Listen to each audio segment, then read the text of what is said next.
Hey guys, welcome back to the channel. This is a story about what if Deku was all for one son raised by heroes. If you guys enjoy this movie, comment down below and let me know before I start. Please do support for more awesome content and leave a like, and don't forget to subscribe to my channel and also share this video with your friends and check out the description in my playlist. The author of the story, Maryline from AO3. So let's start the video. And now, we are just beside this ongoing villain attack. The villain, who was said to be the sludge villain, seems to hold a hostage by his quirk and demands to see All Might. Looks like the heroes are having a rough time trying to negotiate the surrender for the time being. Izuku was seating on the sofa right beside Toshinori. It was noon and his homeschooled life didn't ask for many visits to the outside world as a normal school life would. Suddenly, Toshinori lifted from his side. Said he had to make somethings urgently. He took a bag with an empty bottle and got out, putting Tenko in charge while he and Nana was gone. Tenko was nice. He always kept a straight face, but he was nice, anyways. Even though he was nice, Midoriya couldn't just stay put after what he saw on TV. He packed his bag and went to the door too. "Where do you think you're going?" Izuku froze on the spot. He tried to lie. "I forgot something home." Tenko looked softly to the TV, just to return the gaze to Izuku's direction. It was Katsuki on the TV, right? Izuku couldn't lie to Tenko. It's no use trying to lie to a detective. "Yes." "So, would I be able to stop you?" "No, then, might as well follow you." Izuku was speechless for the time that Tenko put on his shoes and exited the house. "For real?" "Yes. If it can keep you out of trouble. And your job at the police station. There's not much happening nowadays." They got on the car and went as far as they could before the way was blocked by a bunch of cars that might have been headed for the street where the incident was happening. They got out of the car and went on foot.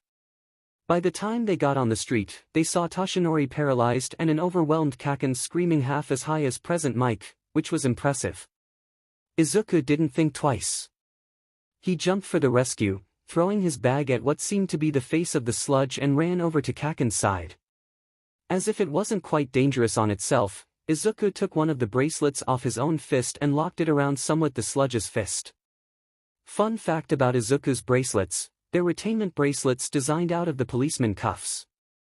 In the very moment they touched the villain's arms, the sludge returned to a humanoid form, allowing Izuku and 𝐀𝐻 to run away safely.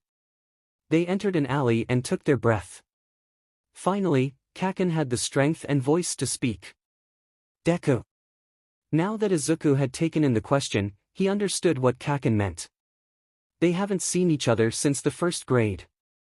"What are you doing here?" he asked with surprise on his overworked voice. "Weren't you living across the sea with your dad?"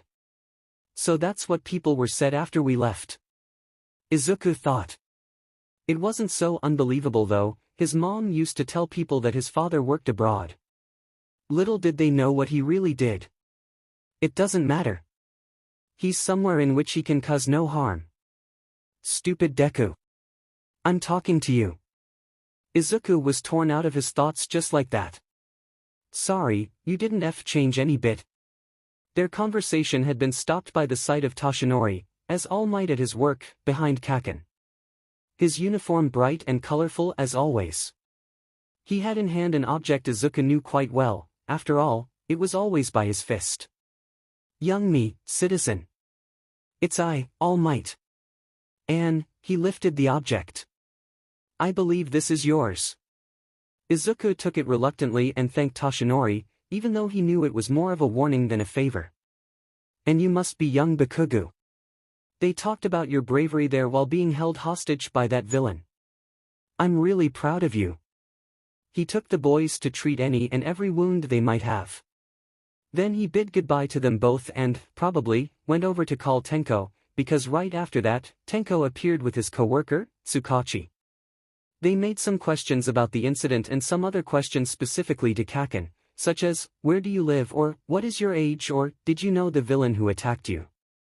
Even though Tsukachi has more prestige than Tenko, he didn't make many questions.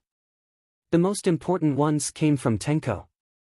He asked about the League of Villains, dark purple smoke appearing at random places and rumors of people gathering to some cult or some meeting which might or not seem suspicious. 𝐀𝐦, apparently, answered all of them truthfully, but he didn't let go of the swearing. After they were done, Tsukachi said they were dismissed, and Tenko told Izuku to wait in the car. 10 minutes later or so, Tenko appeared and drove them home. They were silent at the ride, but, before entering the street in which was located Nana's home, Tenko talked. Izuku, I want you to know that what you did was of great admiration. Izuku looked up at Tenko and said, really? Yes. But you know it wasn't on the right circumstances. First, because you don't have a license. Second, because your action could have killed you and Katsuki. Third, because you could have lost hold of the situation and accidentally use your quirk, leading, perhaps, to an association with him. They felt the weight of the last word like a ton of boulders. After all, he was no talk to be taken lightly. What I'm trying to say is, that you have to be careful next time. When they got out of the car, Toshinori, now not on his muscular form, was waiting by the door with a face that said clearly what was going on. Nana was home already. Of course, he looked angry, but he looked even more scared. They went directly to him, trying not to tremble. Is she home? Tenko asked in a concerned voice. Yeah. Maybe we could leave out the part that young Midoriya ran onto a villain. Good idea. Izuku said with relief, even knowing that he wouldn't escape whatever was prepared for him. They entered cautiously under a code of silence. Though it was in vain. Nana was waiting by the sofa and caught their attention with the simple phrase, "Do any of you want to tell me something?" Nana. How was your day? Toshinori tried to sound as glad as possible to see her. It was nice. Until I saw a green-haired kid running towards a villain on the TV. They all stayed quiet trying to think of something to say. Sadly, they didn't find the guts to say anything. As punishment for today, you will prepare dinner. All of us? Tenko asked suddenly. As long as I'm concerned, you all deserve it. Toshinori, you went against my rules and did heroism again. What about your health?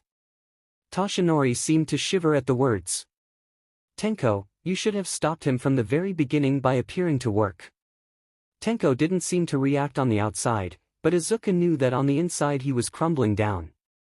Izuku, I know you had your best interest in mind, but you are just a kid. I'm sure you don't want your life to end so short like that. She looked at them for a while and sighed softly. Now go. I will wait for dinner. In this week, Izuku was asking himself where he was going to study these upcoming years. He couldn't complain, his mother was the best teacher he has ever had. But she had the degree to just teach the fundamental stuff. Once he got to high school years, she would not be able to teach him anymore. Hey, kid. Where are going to go this year? Toshinori asked him out of the blue. He was used to him appearing out of nowhere. I don't know. I used to think about it a lot, but never came up with a concrete answer. Didn't you say that you wanted to go to UA? Toshinori said the phrase as if the words were bittersweet. Yes, but it was before yesterday's incident. If people find out my quirk, who's to say what is going to happen? Toshinori stayed quiet for a moment, thinking of something to say. What if they never discover? Izuku thought for a while. But how? You still got that fire quirk, right? Izuku felt the cold running down his spine. He still had it but didn't feel right to use it, after all, it wasn't his own. What if the owner appears? I'll need to give it back. He hasn't appeared in 8 years. What are the odds that he is going to appear now? Izuku felt tempted to do as Toshinori said. To use this quirk as a ticket to UA. To pretend nothing happened in the past and that he was safe. Izuku knew it all was a lie. When the incident happened and they didn't find the owner of the quirk, Izuku's mother started explaining his fire quirk by saying that his father could breathe fire and, uniting it to his mother's quirk, it was only natural that he had some sort of pyrokinesis quirk. But the truth was way darker than that. Do you think this could work? 𝗳𝗏𝐬 gave a somewhat soft and sad smile. The sort of smile that Nana gives them every time she reminds herself of the old times. Only if you try. And, just like that, his training had begun. It worked in some way like this. From dawn till midday he would help 𝗳𝗏𝐬 clean a nearby beach, which meant that he would clean the beach while 𝗳𝗏𝐬 would sit and watch. After lunch, Nana would help him with his quirk and his confidence on using it. Somehow 𝗳𝗏𝐬 felt nostalgic with Nana's way of teaching.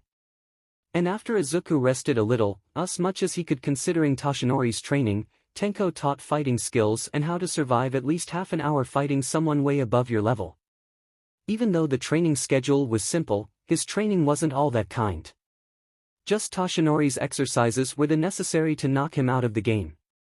Nana was a little lighter on him but didn't stay behind in torturing exercises. She created obstacles, barriers and all sorts of things to make 𝐬𝐡𝐤 use his quirk at the fullest. She knew the challenge it was to control a quirk that wasn't fit for the person and knew that there were times that he would need to be careful with such power so he would not harm innocent people. But, by far, the most intense training was 𝗀𝐾𝐦's. He would make 𝐬𝐡𝐤 run around until he was almost collapsing, made almost unbeatable muscle exercises and held a policy of, if you don't hit me, I'll hit you. And after all of this, there was also the training to the written test with his mother. By most, she was the sweetest part of his day. She didn't make him do 15 push-ups for any wrong answer and, if he answered everything correctly, she would give him chocolate. 𝐬𝐡𝐤 was so worked up that he didn't even see the exams coming and, even though he worked strong for this, he didn't feel he was ready. 𝗳𝗏𝐬, Nana, 𝗀𝐾𝐦 and his mother were saying that everything would be alright, but his anxiety told him otherwise. By the time they left him to go through the doors, 𝐬𝐡𝐤 felt a mixture of feelings that he could not explain. Perhaps fear, excitement, happiness, self-fulfillment, falling, wait, what? When he was finally self-conscious, he was a palm away from the ground and felt what was keeping him from facing its hardness. A hand on his shoulders that seemed to not let go, a feeling of weightlessness and a worried voice on his right side. "Are you okay?" she asked, trying her best to put him back on his feet. "I saw you falling, and I couldn't help myself." She looked a little nervous. Rose cheeks and brown floaty hair. "I'm Uraraka Ochako, by the way. What is your name?" Midoriya 𝐬𝐡𝐤, nice to meet you. The exam is about to begin, so if you want to at least have a chance of passing you should go through the door already. The tall boy with dark blue hair and glasses interrupted them with somewhat urgency and disbelief that only a boss shows to his workers when they are not working properly. They followed his advice and got inside. There were so many people inside that 𝐬𝐡𝐤 could not find a sit. It was Ochako who spotted 2 sits by the front and led him to them. The written test was easy to 𝐬𝐡𝐤. He was sure that if it was only the written test he would be inside by now. But it wasn't like that and there was still the physical test. Suddenly, President Mike enunciated the end of the written test and the start of the physical one. He called names and directed them to their respective classes. 𝐬𝐡𝐤 was located with Ochako and 𝐸𝐸, as the dark blue-hair boy from the door was called by President Mike. They were taken to test arena Gamma to do the test. 𝐬𝐡𝐤, considering the kindness of Ochako and the way she looked nervous outside, he tried to cheer her up a little. He tried to make a move and... "What are you doing?" Ida asked from behind him. "And nothing. I was just, are you trying to disturb your opponent to lessen her chances of passing?" "No, okay, listeners," President Mike said, leaving 𝐬𝐡𝐤 with a feeling of gratitude. "This is Mike on the mic and the physical test is about to begin." President Mike explained the rules and conditions of this test just as lightly as if talking to real listeners on a radio. He talked about the point system and how the different types of robots granted them and how the 0-pointer was of no interest to them by now. The test started and 𝐬𝐡𝐤 headed towards the sides of the camp. He didn't have much of a plan and he wasn't familiar with the camp. Considering the test approximately had 20 minutes, he could use 5 minutes to observing the arena and learning how the robots behave. He got on top of a building that seemed tall enough to see the arena. It didn't seem too big and most of the buildings were ruins, except the one by the very end of the arena which was perfectly intact. Perhaps he could do an ambush using the buildings. As for the robots, the one-pointer was slow and weak, mostly there to give hope to those who don't have amazing quirks. The two-pointers were just as slow as the one-pointer but had a good strength.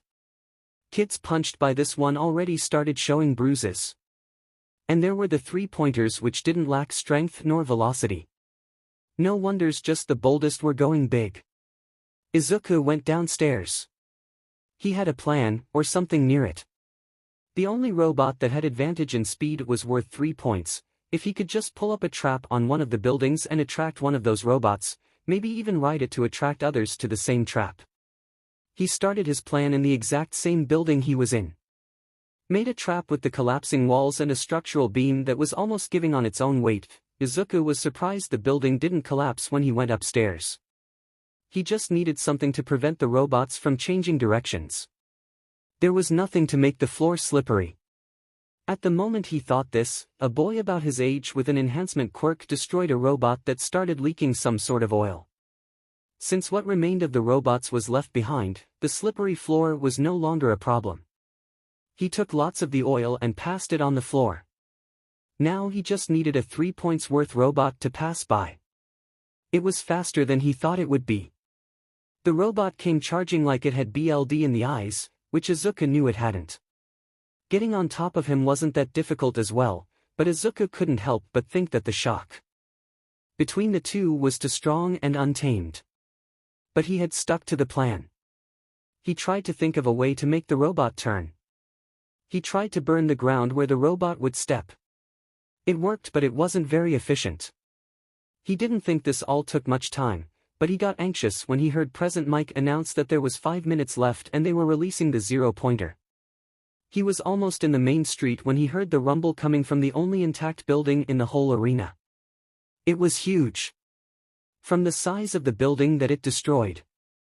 It seemed more than unstoppable, it seemed unruly and cruel. One unbeatable beast that only wants chaos. A villain that would never be defeated. The robot that 𝐬𝐸 was riding was heading towards the zero-pointer and, out of survival instinct, thanks to Tenko, 𝐬𝐸 let go of the robot only to see it get smashed by the zero-pointer. 𝐬𝐸 would have been paralyzed and smashed like the 3 points worth robot if he didn't hear a familiar voice scream.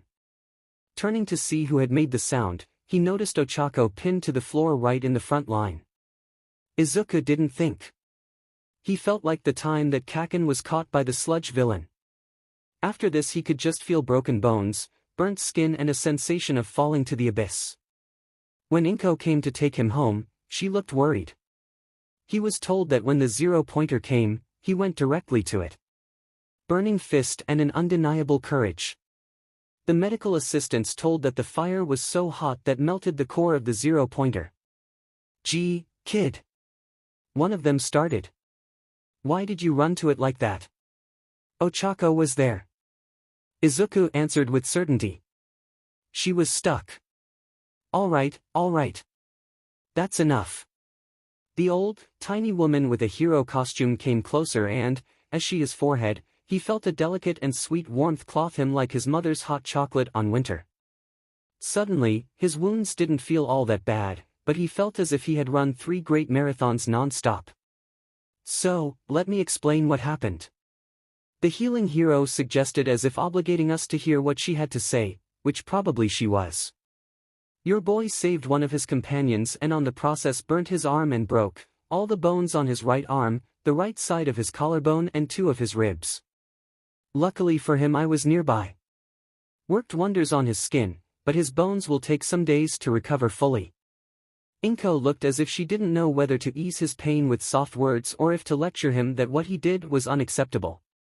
"What should we do now, doctor?" "Please, call me Recovery Girl, Mrs. Midoriya." Recovery Girl gazed at 𝐬𝐸 for a while. "For now, you should keep him out of danger. In 2 weeks, you shall return him here so we can make some exams and remove the bandages." "Thanks, Recovery Girl." 𝐀𝐦 bowed slightly at Recovery Girl. Dashing away, 𝐬𝐸 could only think of curling up and crying. He didn't make any points. The only robot he truly destroyed was worth nothing, and still he did it because he was too reckless for his own good. "Come on, Aizachan. Where is your smile? Nana said, pushing up her own lips with her 2 index fingers. Sorry, Nana. Don't feel like smiling today, but if you don't smile, I'll get sad. And you know what do when I get sad. Even though Nana was somewhat old, white hair in a messy bun, almost the same height of 𝐀𝐦 nowadays and apparent wrinkles underneath her kind eyes, she acted like a young person. She was always on the run, playing and talking to friends, pulling pranks and doing her best to make people smile. When she was sad, she started putting traps around the house. Strangely, it didn't make her feel better, it just acted as a defense mechanism of some sorts in which she could rely to cry safely. It was still difficult to turn them off though. Nana, what did you do to become a hero? She stood there for a while, trying to find an answer. Sweetie, don't worry, there are other schools out there. Besides, there is also the festival. They give a chance to people of other places to try it into UA. When do the results come out? Tenko asked from the kitchen. In 2 days. Izuku thought to himself a little. Toshinori said that if I pass, he would be the first to know. Tenko left what he was doing and went to see what was going on. He saw sadness surround the house like it was air itself. Put on your shoes, we're going out. Nana went to the door to talk to Tenko, who was already with his shoes on. Where will you take us? You will see. As soon as Izuku and Nana put on their shoes, Tenko started leading the way. After 5 minutes walking, Izuku and Nana saw where Tenko lead them to. It was an orphanage. They didn't come in, instead they looked from the outside. Children were running around, some teenagers were grouping themselves together as they texted on their phones. One adult seemed to be cleaning the table or tidying it so they could dine. None of them looked particularly happy nor particularly sad. They were just doing daily routines and acting as themselves. Izuku thought that, if his mother didn't survive his birth, he would have been in this exact same orphanage. Coming and going from home to home because nobody in their sane mind would take him in because of his quirk. He froze at the thought. Some people think they have to get somewhere because that is where they need to be so they can be someone. Tenko said coldly. It's greater to get somewhere so you can make someone's life better. See the girl with the white ribbon. I saved her from a collapsing building a month ago. Her parents were assassinated, and I could never solve the case. But I saved her because she didn't need a case solved, she needed a hero in which she could find strength in. She needed a tomorrow so that she could make other lives better. Izuku looked at the girl. Could he be a hero to people like her? Could he bring hope to those who might have lost it? Now let's go. We don't want Yagi returning to an empty home, do we? 2 days after the pep talk, Izuku woke up already in defeat. As he walked towards the dinner table, he noticed Toshinori sitting by the table with his mother. He was surprised by the man's appearance at his house, especially so early. Good morning, young Midoriya. Good morning. Confusion was the definition of Izuku's state of mind as he stared. Toshinori investigate his pockets for something. Aizachan, Toshinori was talking about how the teachers reacted to your performance and I'm so proud of you. Here. Toshinori said, extending his hand with a letter. Did I pass? You tell me. Open up. Izuku didn't even sit, opened the letter with a hunger for the answer. When the content of the envelope was out, Izuku looked puzzled to the object. I told Nizu this would be the reaction of this new technology.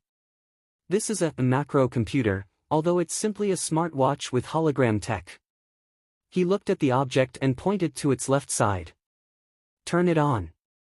As he did it, a hologram All Might appeared and explained stuff to those present, even though Toshinori himself had recorded this.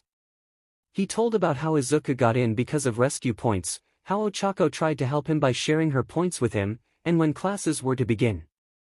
As the hologram All Might was finished with the video, an interface showed up and Toshinori started to explain how it worked. It was a literal computer in a smartwatch. He could make notes, browse the internet, connect it to his phone, make calls, mark days on the calendar, etc. Izuku was still trying to process what had just happened. He was accepted by UA. He was going to become a hero. First day of school. 𝐬𝐡𝐤 thought. It was amazing and comfortably unbelievable. 𝐬𝐡𝐤 didn't take long to find his class after asking a third grader where class 1A was. He made sure he entered with a right foot and start making friends and Deku. 𝐀𝐦 was in his class. Are you following me? Language. 𝐬𝐡𝐤 recognized that it was Ida from the exam day. Just his luck. Sorry for the day of the exam, I didn't hold my mind in place. That's okay. Let's just forget about it, Aiza-chan. 𝐬𝐡𝐤 jumped by the surprise attack. He turned to see Ochako smiling at him. It's good that we both got to be here and, even better, on the same class. Ochako said in an enthusiastic manner. If you're here to make friends, then you should exit this school immediately. The man with a familiar voice said from behind Ochako. Aizawa-sensei. 𝐬𝐡𝐤 said with a bit of reluctance. Midoriya. Aizawa said drily and paused to sip his juice, which was also stuck to his yellow sleeping bag. How is your mother doing? She's doing great. And you? He did not answer, instead he met 𝐬𝐡𝐤 with another question. Are you still holding yourself back?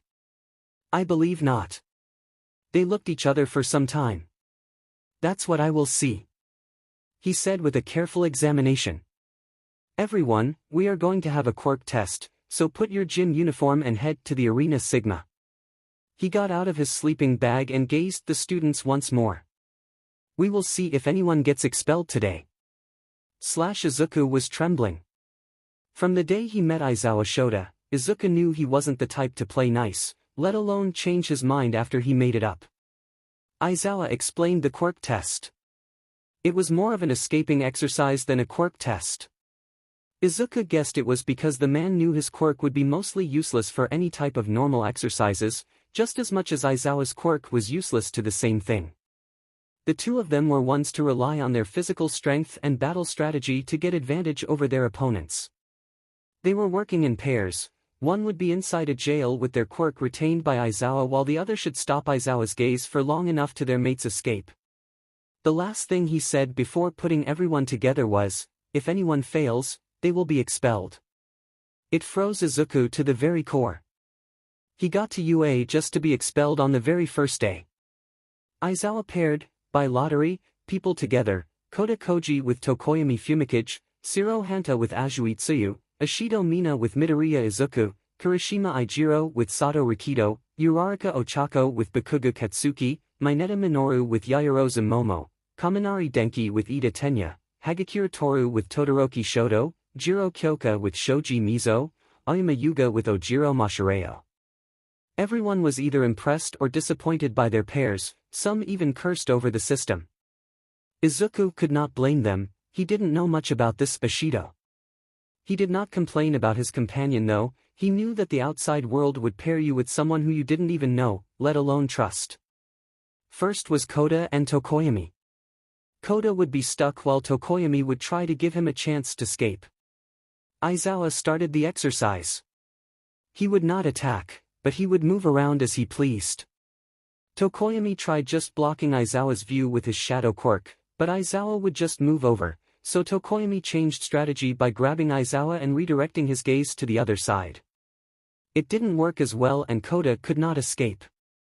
Then, the most impressive thing in the whole match, Tokoyami made a bubble with his quirk and, as he did so, Kota literally screamed for help. At first 𝐬𝐡𝐤 thought it was a truly impressive war tactic.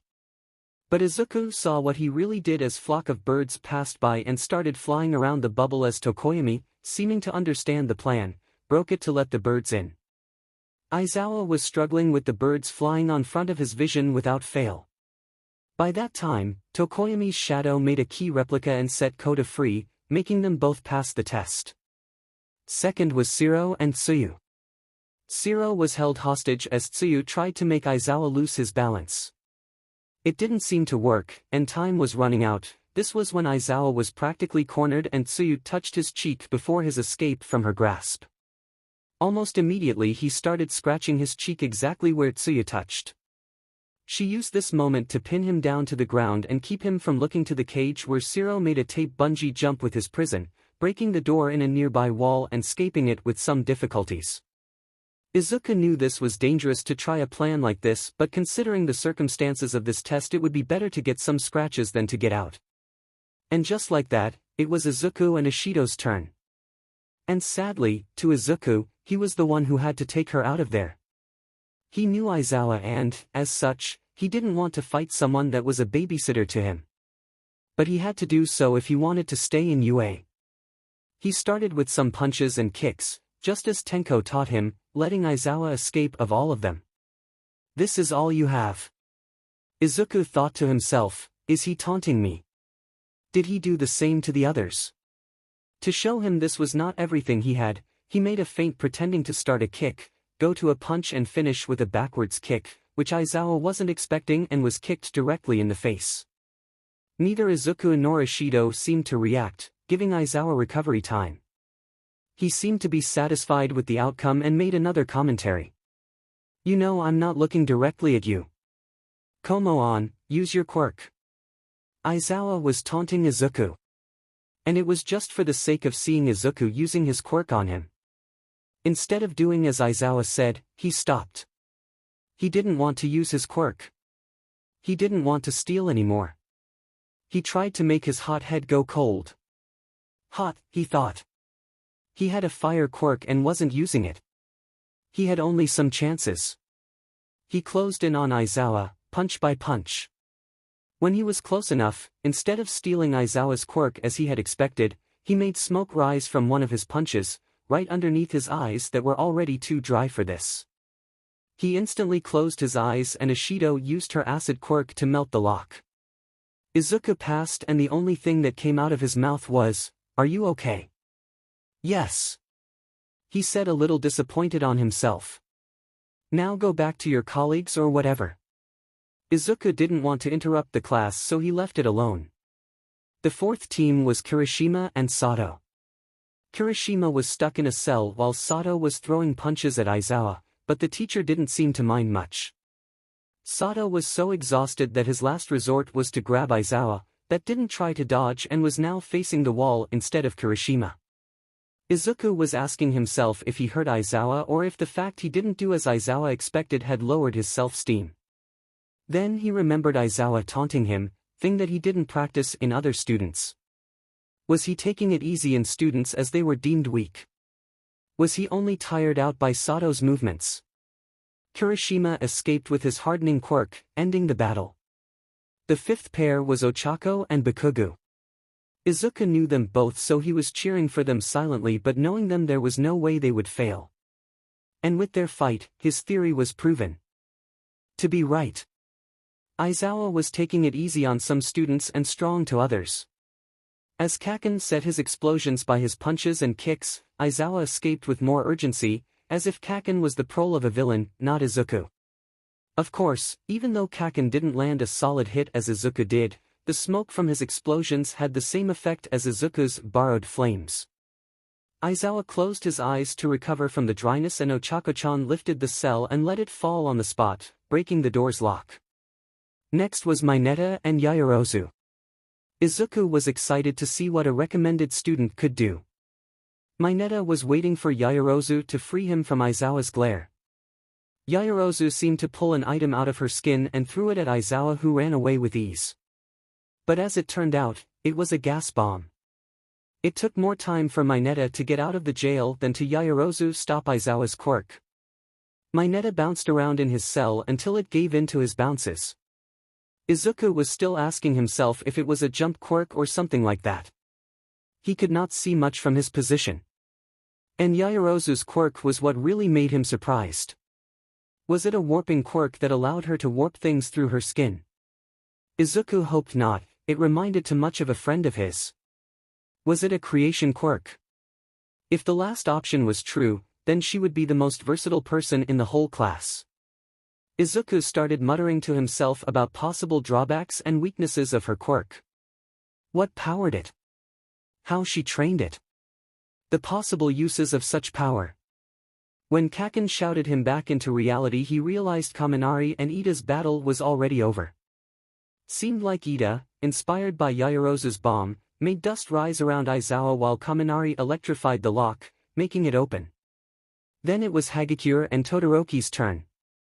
It was fast too, considering Todoroki was also one of the recommended students. He literally froze Aizawa with an iceberg and went to get Hagakure out of the cell. Aizawa, knowing he lost, didn't stop Todoroki of freeing his companion. Then it was Jiro and Shoji. Shoji grabbed Aizawa using his multiple limbs with an ease that should be illegal. Moved Aizawa's face aside as if he was a real-life Medusa. Jiro connected herself to the lock using her phone jacks and opened the lock. And finally, it was Aoyama and Ojiro's time to show what they could do, and Aizawa was with a "let's just get over with this" face. Aoyama seemed to observe from his cell with a smile. Ojiro simply used his super muscular tail. That seemed to do, and he dropped Aizawa by sweeping his feet away using his tail. With that, Izuku realized no one had been expelled today. He didn't know if it was for real or if it was only to get the best of them. Everyone is dismissed. Midoriya, stay. Izuku wasn't surprised. The man knew him from young age, taught what he could about Izuku's quirk, had been the very subject of Izuku's tests with his quirk. Once everyone left them in privacy, Aizawa dropped his mask and showed a mix of emotions. Concern, relief, sadness, among other things. You were holding yourself back. Izuku didn't say anything.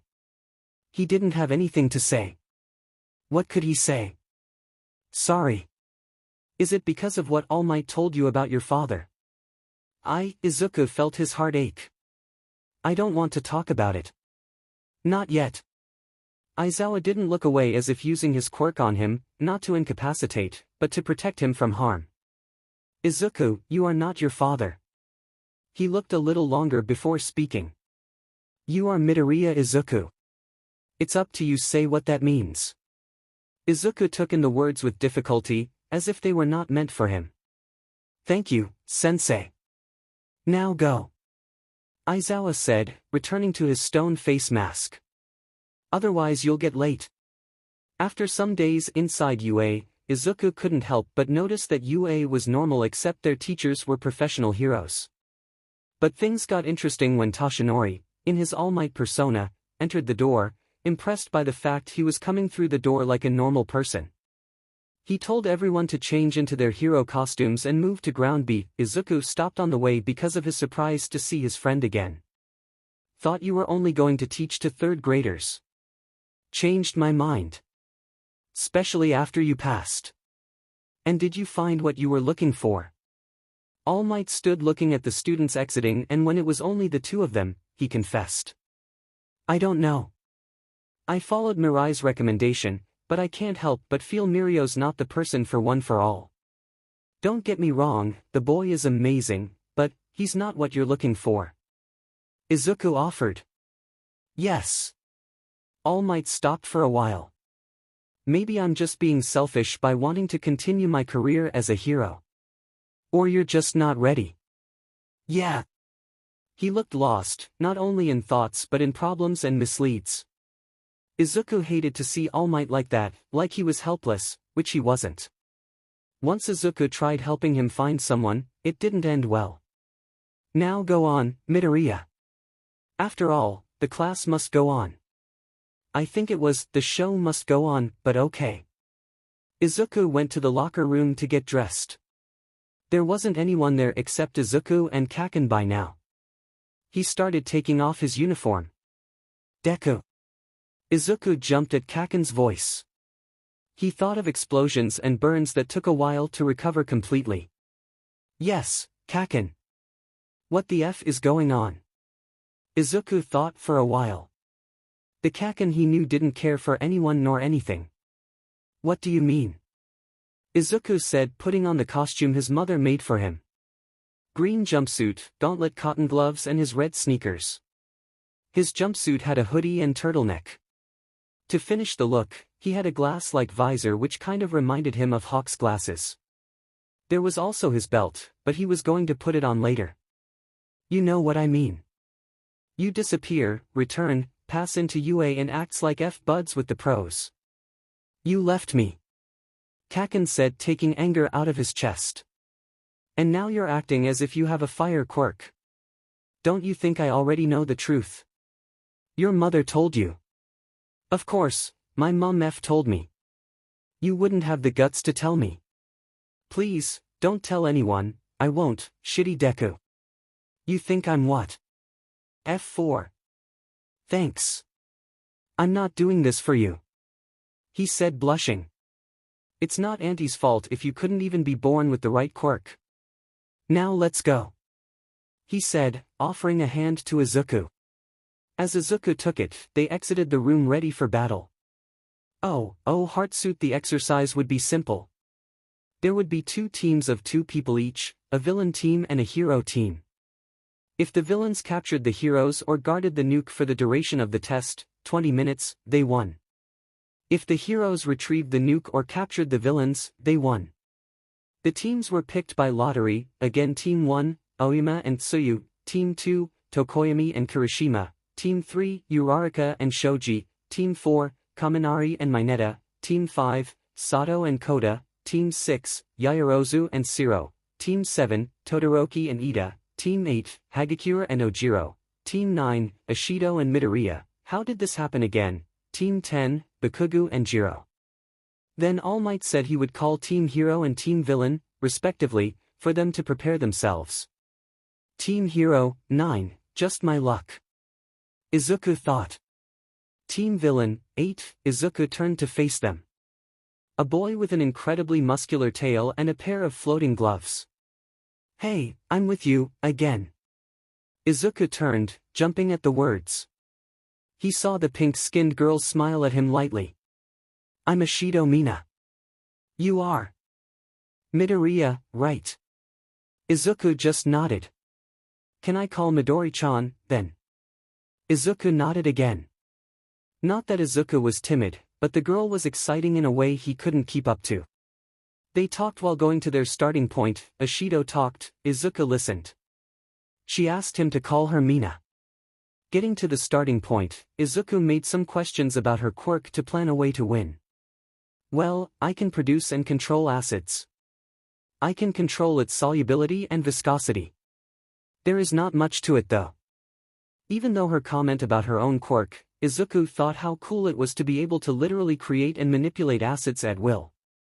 And yours, Midori-chan? And my quirk? Yeah. You didn't even use it when you saved me from Aizawa's quirk. What is it, anyway? Izuku thought for a while. He had to keep his lie. It's a fire quirk. I can set myself aflame and use it as a flamethrower. That is so cool. Izuku didn't understand. He thought her quirk was even cooler and more versatile than this one, and yet she thought it was the exact contrary. He felt the blame rise because, perhaps, that's what its owner thought too. Thanks. Izuku took some seconds to recover. Alright, I think I got a plan. It took him more time than he thought he would, but he came up with a plan. Izuku explained how they would take the other team down. First things first, they would enter the building. Mina would go through the back while Izuku would go through the front. Mina would put an extremely viscous acid in every door in which she passed while making a fake track with her acid. Izuku would try to track Ojiro and try to separate him from Hagakure. Once he caught Ojiro's attention, Mina should go to the nuke. It should be deprotected or protected by Hagakure, so Mina would use her quirk to slide her way to the nuke. A horn sounded through the arena and they started their plan. Izuku entered the front door as Mina disappeared behind the building. He went to look for Ojiro as he heard giggles. Izuku calmed himself and prepared for any surprise attack coming from Hagakure. If she was wearing literally nothing, then there was no way of knowing where she is. Izuku continued his mission though, moving fast to the next floor. When he was by the door of this new floor, he felt a touch on his right shoulder. Quickly his reflexes made the attack for him, making him do a low kick at the ground behind him. He suddenly heard something falling down the stairs, crying something at every step. Izuku started running to gain time from Hagakure's fall. He investigated every door until finally he found 𝐬𝐬 by the nuke's side. Izuku started with a punch by the side of 𝐬𝐬's ear and showed intention to move forward. As soon as 𝐬𝐬 started to make attacks to get Izuku away from the nuke, Izuku started leading him out of the room. When 𝐬𝐬 noticed he was out of the room, Izuku put himself in between him and the door, throw some more punches to get 𝐬𝐬 away from the room. Then he saw Mina crossing the corridor with speed. "I caught 𝐻𝐻𝐻𝐿. She is downstairs." As if the words were magical, Izuku twisted 𝐬𝐬's right arm and pinned him to the wall, the same way Tenko would do while training him on how to put cuffs on someone, but it didn't keep 𝐬𝐬's tail from attacking. "Go for the nuke." She went sliding to the nuke, ending some feet away from it. As she touched it, they could hear the very same horn from the beginning. "Victory to the heroic team," All Might said with pleasure in the words. "Now you all shall return to the observatory." "Are you okay?" Izuku asked immediately. "Yes, I am." "You have a strong grip." "Sorry." "Let's go free 𝐻𝐻𝐻𝐿." Mina appeared, saying it out of the blue. Izuku had to make amends with her as well. It wasn't intentional to throw her down the stairs. But he hurt her anyways. After finding 𝐻𝐻𝐻𝐿 freeing and apologizing to her, they headed to the observatory. Team Hero 6, Team Villain 2, Yaoyorozu and 𝐬𝐬 headed to the front of the building while Tokoyami and Kirishima entered the building. The start was a little rough because Tokoyami and Kirishima decided for a more direct plan. Tokoyami was waiting by the front door, of which both Yaoyorozu and 𝐬𝐬 came through. 𝐬𝐬 stayed battling while Yaoyorozu escaped to find the nuke, where Kirishima was waiting for any intruders. 𝐬𝐬 did his best to hold Tokoyami, but his tape seemed to do little effect on him and his shadow. By that time Yaoyorozu was already by the nuke room facing Kirishima in one interesting battle. Kirishima was fighting her with his bare, hardened hands while she showed great control with her staff. Finally, Tokoyami took control of the situation and captured 𝐬𝐬. If Yaoyorozu was having difficulties before, now she had almost no chances considering Tokoyami was running upstairs to help Kirishima. And just as it was predicted, it happened. Yaoyorozu was outnumbered and captured. Victory to the villainous team. Izuku was impressed and a little shaken. He hoped to never have to face Tokoyami on his fullest. Team Hero 10. Team Villain 3. 𝐻𝐻𝐻𝐿 and 𝐬𝐬 were optimistic about themselves while Ochako and Shoji were a little afraid of their opponents. They readied themselves and, as the horn sounded, they started their plans. 𝐬𝐬 and 𝐻𝐻𝐻𝐿 entered through the front door. 𝐬𝐬 had put her ports on the walls and pointed in a direction. They followed it blindly as if there was no one on the building to stop their victory. As they entered the nuke room, they were welcomed with an interesting surprise. Ochako touched 𝐬𝐬's leg and she started floating. 𝐻𝐻𝐻𝐿 was fighting Shoji in what seemed an octopus trying to throw a bomb away. Then Ochako touched 𝐻𝐻𝐻𝐿's leg and he started floating too. It turned out to be a mistake. 𝐻𝐻𝐻𝐿 started using his quirk in combination to hers to fly across the room. Ochako cancelled her quirk, but it was too late. He got to the nuke. The heroes team have the victory. Now return to the observatory for recovery. They had some time to think before All Might announced the next ones. Izuku wanted to be like 𝐻𝐻𝐻𝐿 in some ways, but he couldn't. Team Hero 7, Team Villain 4th. This one didn't take very long. Todoroki caught Mineta by simply freezing his hair. Iida caught Kaminari with some difficulties because his engines reacted badly to the electricity, but as soon as he got to the bottom of his energy, which was fast, Iida captured him as well. A fast win to the heroes. Come back to the observatory with your friends, okay? Team Hero 5, Team Villain 1, and, just like the last one, this was a quick fight almost made only by 𝐡𝐤. Aoyama called Sato's attention with a light beam.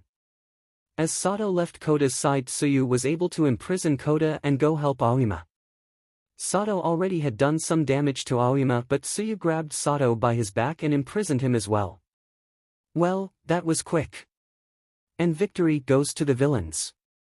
As they all exited the room, chatting about the exercise and how cool everyone looked on their respective fights, 𝐬𝐡𝐢𝐬 could almost see a black mist cover one of the corners of the arena.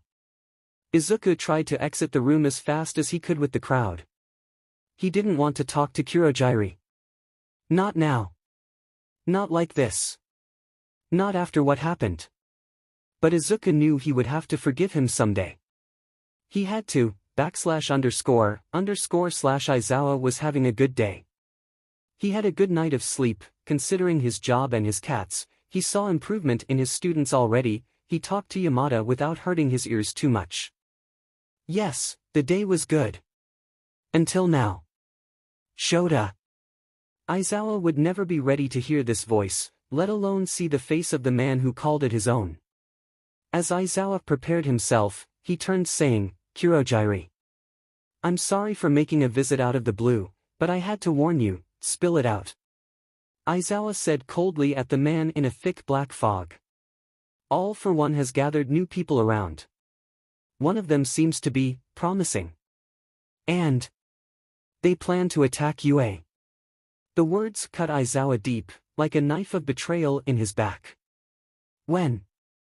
I don't know, but the plan is big. He paused for a moment. You better not let him know that his son is in UA when he gets out of Tartarus. So, you saw him. Yesterday. Although he didn't look happy to see me. He's still trying to absorb the fact that you work for his father. 𝐀𝐦 looked blank, as if receiving new orders or something. Tell him I'm sorry, okay? This is something you have to tell him. The bell rang to inform the beginning of the class. You have to go. Can I see you again? 𝐀𝐦 said, and Aizawa remembered his old friend. I rather not. They stayed in some silence until, finally, 𝐀𝐦 disappeared in his own mist, leaving nothing behind. As he left, Aizawa felt his eyes burn, but he knew he wouldn't cry. His eyes were too dry to let him cry. The kids entered the class and Aizawa had put his best effort to look normal, which wasn't too difficult. He already had a forever grumpy face. But 𝐬𝐡𝐢 noticed. Of course, he would notice. He knew that very same face of other encounters with 𝐀𝐦. Are you okay? Yes, now go to your sit. 𝐬𝐡𝐢 didn't respond, just went to his desk as asked of him. Then Aizawa found the strength to talk and lecture kids about not wasting life. You all took 10 seconds to sit. Again. You're wasting time, and you all know that. They didn't respond, but some faces, like Ida's, showed concern. Now. Today we will be choosing a class president. I don't care to how you choose as long as it's quiet. 𝐬𝐡𝐢 was happy for Ida to be the class president and Yaoyorozu the vice president.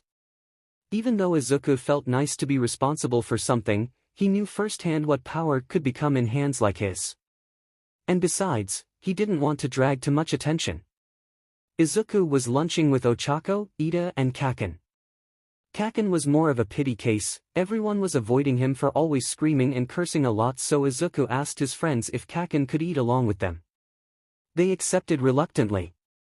𝐀𝐦 said it was actually himself who let this extras sit with him. They started talking about how little they knew each other and immediately started to fix that. Ochako told how her family worked with construction materials and how she wanted to become a hero to give them a comfortable life. Ida said that his decision to become a hero was because of a family legacy. And Bakugo shouted about how he will become the best hero to ever live. And you, Aiza-chan? Ochako asked harmonically. Don't call him that, only his mother calls him that. So, you do know each other. I had some doubts. Ida said in a what 𝐬𝐡𝐢 would call a defensive manner. I used to know him. Then he disappeared. Why? Ochako said in a curious voice. 𝐬𝐡𝐢's anxiety started rising and passing possible outcomes in his head. Yeah. Why did you leave, shitty Deku? A horn of some sort sounded across the corridors and people started running. Ida stood and asked a third grader that was passing by what was going on. Security level 3. Someone invaded the school. They all started running towards the door. 𝐬𝐡𝐢 turned to see what was going on outside. He was surprised with what he saw. Ida. Ida wasn't far behind him, assuring everyone got out of the cafeteria. Once he was on Izuku's side, he could see what was going on. The media broke in the school. Ida tried to warn people, but no one could hear him over the sound of despaired students trying to exit the school. "Uraraka! Use your quirk on me," Ida told her. She didn't complain. When he was high enough, he used his engines to get to the door's exit sign and shouted, "Everybody! Calm down, it is just the media." They all looked puzzled in between themselves. The teachers got on the crowded corridor and some helped the students back to their classes while others, including Principal Nizu, got outside to deal with the intruders. The rest of the day was normal, but when Izuku was walking back home, he got a glimpse of what once was the door. Scraps of steel and iron still attached to the walls and a considerable pile of ash on the floor. Izuku knew who did it. He wanted to believe he was wrong, but he only saw one quirk that behaved like that. After that glimpse he ran to Nana's home. All Might knocked on Tsukachi's door wanting to pick a bone with him. He knew it was job, but put a child in the middle of his problems wasn't the way. He cleared his mind a little. Tenko wasn't a child anymore. The only reason he still lived with Nana was because of her lack of company at home. If any accident happens, he would be the first to know and care for any wounds. Even though, why would he pick this job? He was literally putting himself on the lion's den. Tsukachi opened the door. "All Might. How are you doing? Why did you send him?" "Toshinori, please, you know why I did this. He is no spy." "Of course, he is.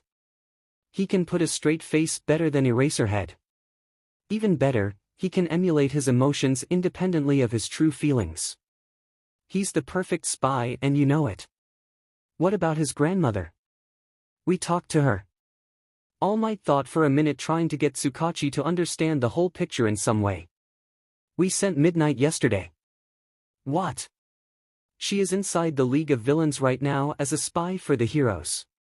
Tsukachi took his jacket in a dash and All Might tried to accompany him. "Where are you going?" "Talk to Sansa." Izuku was at Nana's door, distressed by what he saw. When Nana opened the door, she had an understanding look and took him inside. When she confirmed that it was Tenko who did this, Izuku's world broke apart. The person that taught him to be nice to people and pass obstacles set by life, he was now working to his father. Nana explained it was a spy job and Izuku should tell no one about it, even if it hurts. It would assure that Tenko could survive. Izuku understood but couldn't help feeling betrayed. He didn't know what to think. He only wanted a hug and someone to tell him that everything would be okay. But he knew this was not going to happen. What he really needed was time. Time to absorb this. Time to heal this wound. Izuku was okay now. He was still a bit hurt, but he felt better. They were going to a very distant arena in UA, so they took a bus. It was a dome from the outside, but it was way more impressive on the inside. Flood, fire, earthquakes, tornadoes, all on the same place. And the teacher to accompany them on the rescue world was 𝐀𝐦 She explained how any quirk can be maleficent or beneficent, depending on what the holder is using it for, and even the most dangerous quirks, such as 𝐁², could be used to save people's lives. Izuku was really onto her speech until he saw the black mist appear. He tried to get to Aizawa first, but it was too late. Everyone disappeared as black smoke covered Izuku's eyes. When he could see again, it was a whole different scenario. He was underwater trying to keep his breath. He saw a hydrodynamic villain pass by with an incredible speed just to miss him purposefully. Izuku knew the water around him was at a boiling point and would start damaging him as well. That was a reason why his mom never lets him swim. He had to swim to the surface, but he didn't know how to. He never had the chance to gain experience. Suddenly he felt something grab him by his ribs. When out of the water, Izuku saw who saved him. 𝐀𝐦 was climbing the boat that Izuku was put in with someone who Izuku reminded himself was called Mineta. 𝐀𝐦 was scrubbing her tongue as if she had burned it. She had burned it. "You are hot, rib bit." "Sorry, didn't mean to hurt you." Thanks for saving me. You don't know how to swim, do you? No. Hey, nice chat and all, but we are stuck in the middle of a lake. Mineta said as if he was top priority now. They ignored Mineta and kept on talking. Why would villains try to enter into UA? Izuku thought, to go down in history books, to give a warning, to get something, to get me, to kill everyone I love, all of the previous ones. I don't know. He finally answered. But we need to get out of here and communicate the other teachers. Do you have a plan? 𝐀𝐦 shook her head and Mineta was almost crying. Izuku had to keep his mind cold for this one. He thought for a long while and knew he was running out of time by the shock that the ship received. Seemed like a villain was running out of patience. He looked at the same villain who seemed to have attacked by controlling water around him. Azui. Call me 𝐀𝐦. 𝐀𝐦, can you catch that villain for me? Izuku said, pointing to the guy. Do you have a plan? Sort of. If we catch him, we can use his quirk as an engine to move the boat. 𝐀𝐦 got him, and as soon as he got in the boat, Izuku took off his glove and held his arm tight, blocking his quirk. Mineta, I need your help to stick him to the back of the boat.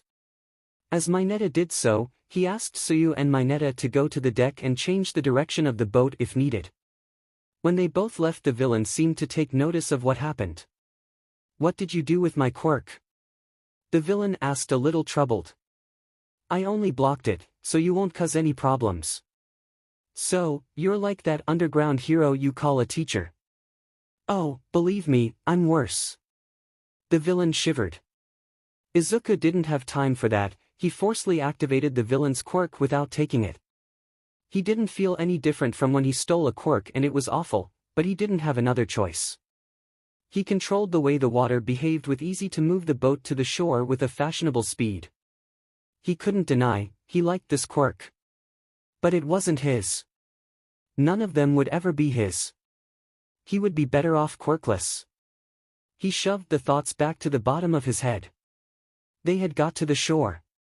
When Izuku left the villain's arm, the villain shivered more as he tried to shelter himself from Izuku. You have a similar quirk as him. If you ever say this out loud to anyone, I swear I'll find you and I'll make you quirkless. It seemed to do the trick. Izuku was already hating himself a lot because of the things he had to do just to get to the shore, but he hated himself more for saying he would take someone's quirk for such a little thing as rumors, even if it was a villain. Midoriya, you need to see this. 𝐀𝐦 called from the prow. Stay put. He said to the villain before following 𝐀𝐦's gaze. Aizawa was being beaten by a black beast which resembled a human but had inhuman attributes. Especially his brain, it was exposed. But what disturbed Izuku more was what he saw behind the fight. There, laughing at everything that was going on, was Tenko. He was laughing as if this all was a good joke of which he could not forget. Izuku was saved by 𝐀𝐦. The moment he was on the sand was because 𝐀𝐦 put him there to hide away from the villain's view. From there they could hear murmurs and could imagine what was going on. Aizawa was being beaten again, and when Aizawa was already on the floor, the beating stopped. Izuku lifted a little to see what was going on. He saw near heaven's doors Aizawa held hostage by the black thing. Tenko stepped closer to him and went to touch Aizawa's right cheek. When Izuku saw Aizawa's skin start melting away, he did the illogical thing to do. Ran towards danger and punched the villain. As Tenko recoiled and Izuku saw the black beast get back on its feet, Izuku thought, well, this is it. I'm going to die. Have no fear, for I have come. Oh, Red Heart All Might arrived on time in his full, or almost, glory. He didn't smile. He couldn't smile with his students being attacked while he was at a tea party with Nizu. First, he took Aizawa out of this. The man had suffered enough because of the misfortunes of life and mistakes of others. Once his friend was safe, he turned to face the monstrosity that had done this amount of damage. And thus, the fight has begun, and Izuku was too paralyzed to notice that Kaken, Kirishima and Todoroki have also turned into the fight. He also didn't notice when Tenko gave a big speech about cages, violence, freedom to use quirks as needed, and other things. What Izuku really heard was this, please escape.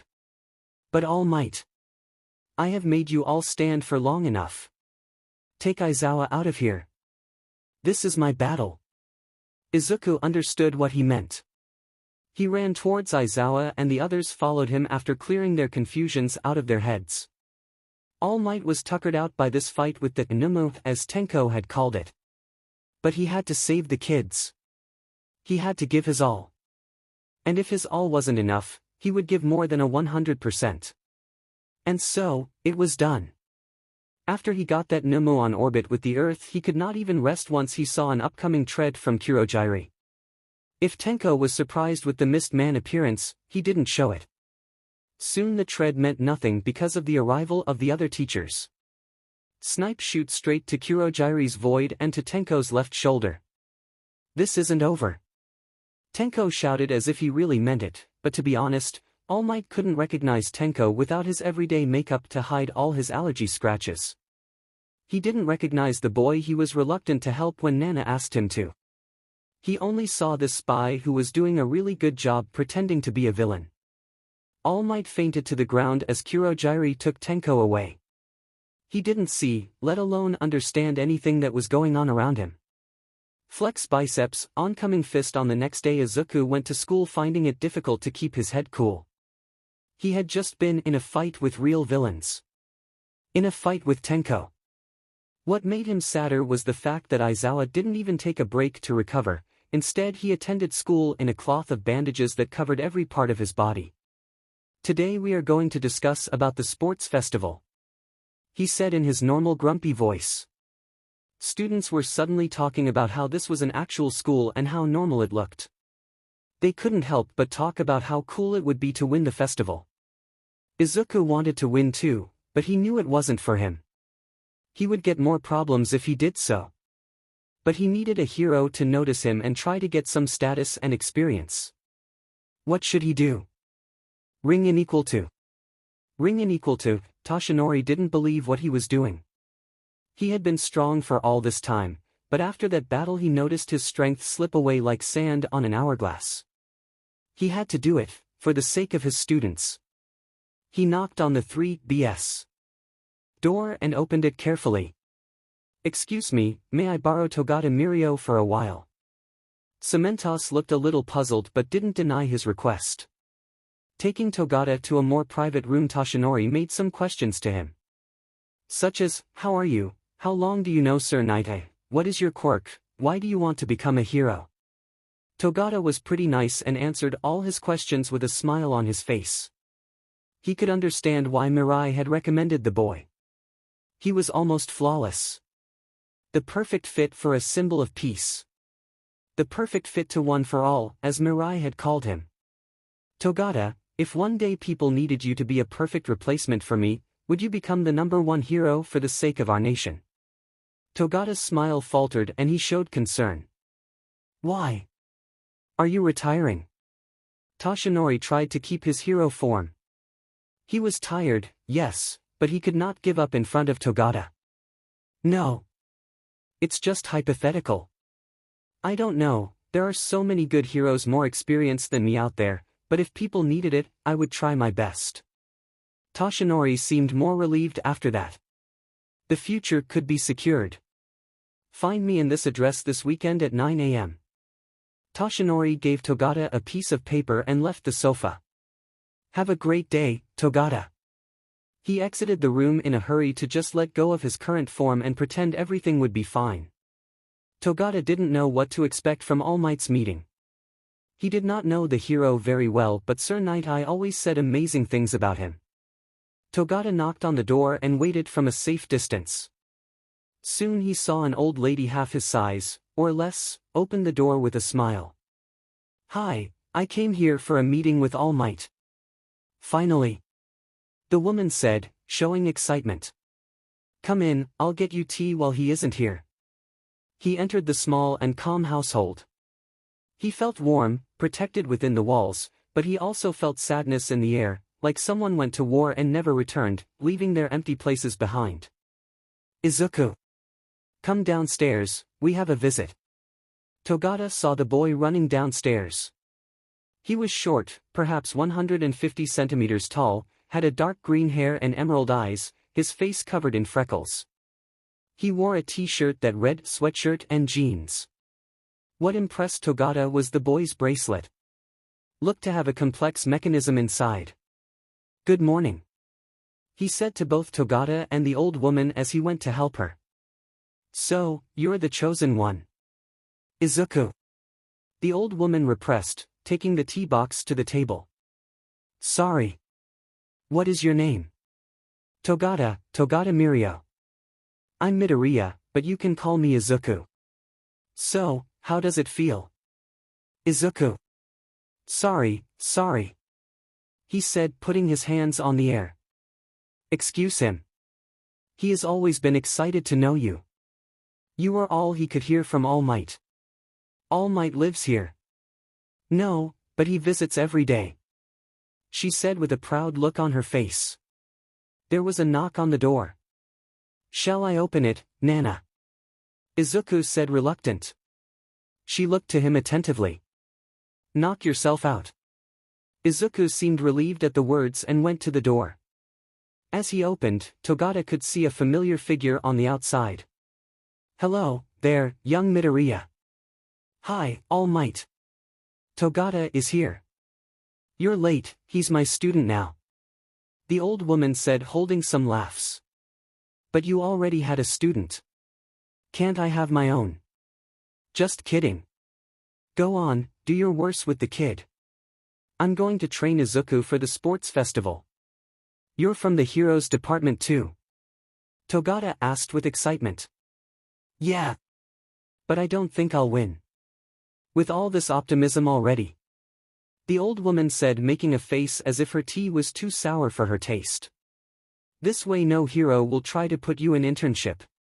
Young Midoriya, may I borrow your bracelets today? Don't tell me you found another beach that needs cleaning." Seemed to kid at the words, but he did not feel easy on the thought of letting go of them. "No, it's just a reassurance." Izuku took them of a practiced movement, more like muscle memory than what he wanted to do. "Here," he said, giving the bracelets to the hero. "If you return and the house is on fire, you will know what happened," he said as if joking. "Don't you worry, we will be nearby. Let's go, Togatta. We return at lunch." All Might took Togatta outside and put the bracelets on him. He explained the exercise and got the hand car so Togatta could make 20 turns on the neighborhood, pushing All Might's weight in boulders around. When Togatta was really dropped to the ground and it was lunch break, All Might lightly carried Togatta to Nana's home. Dashing away, "Did you already kill the boy of exhaustion?" Nana asked, unimpressed. He did well. She repeated it. "Lunch is ready," Izuku called with a faint smile on his face. "I'll help," Toshinori said, entering the kitchen. He knew Izuku didn't like to cook, and when he cooked something was wrong. He took the saucepan while Izuku took the dishes. "Hey there, is everything alright?" "Yes." Izuku smiled.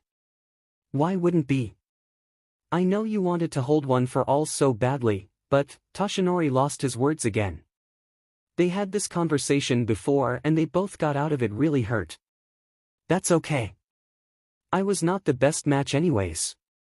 I mean, what good could come from a villain's son, let alone all for one's son?" The words came bitter out of his mouth, as if his tongue was sandpaper. "Let's just forget about all of this, okay?" Izuku left the kitchen to leave the plates on the table as Nana came in. She looked on his face as if saying he was wrong in his choice of words the first time this conversation came out. And he knew he was wrong to label Izuku by his father's misdeeds. "Give him time, Toshinori. Soon he'll like Togatta." "How are you so sure? He is acting just like Gran Torino when I told him I had chosen you." All Might looked at her as if hearing her voice for the first time. "You know, when someone defends and loves you from the depths of their hearts, they don't want to hear that you won't live forever. Same thing happens when a hero decides to pass on their post. People will deny the person who takes the old hero's place until this new hero shows to be just as capable as the last one was. Just let time fix this for you." He looked down at his own hands to think of the good things they could do, and yet, the so little good they really did. "Thanks, Nana." She gave him a smile. "Let's go already. I'm hungry and the food is getting cold." Toshinori coughed a lot of blood when he got out of the kitchen and saw Togata staring him.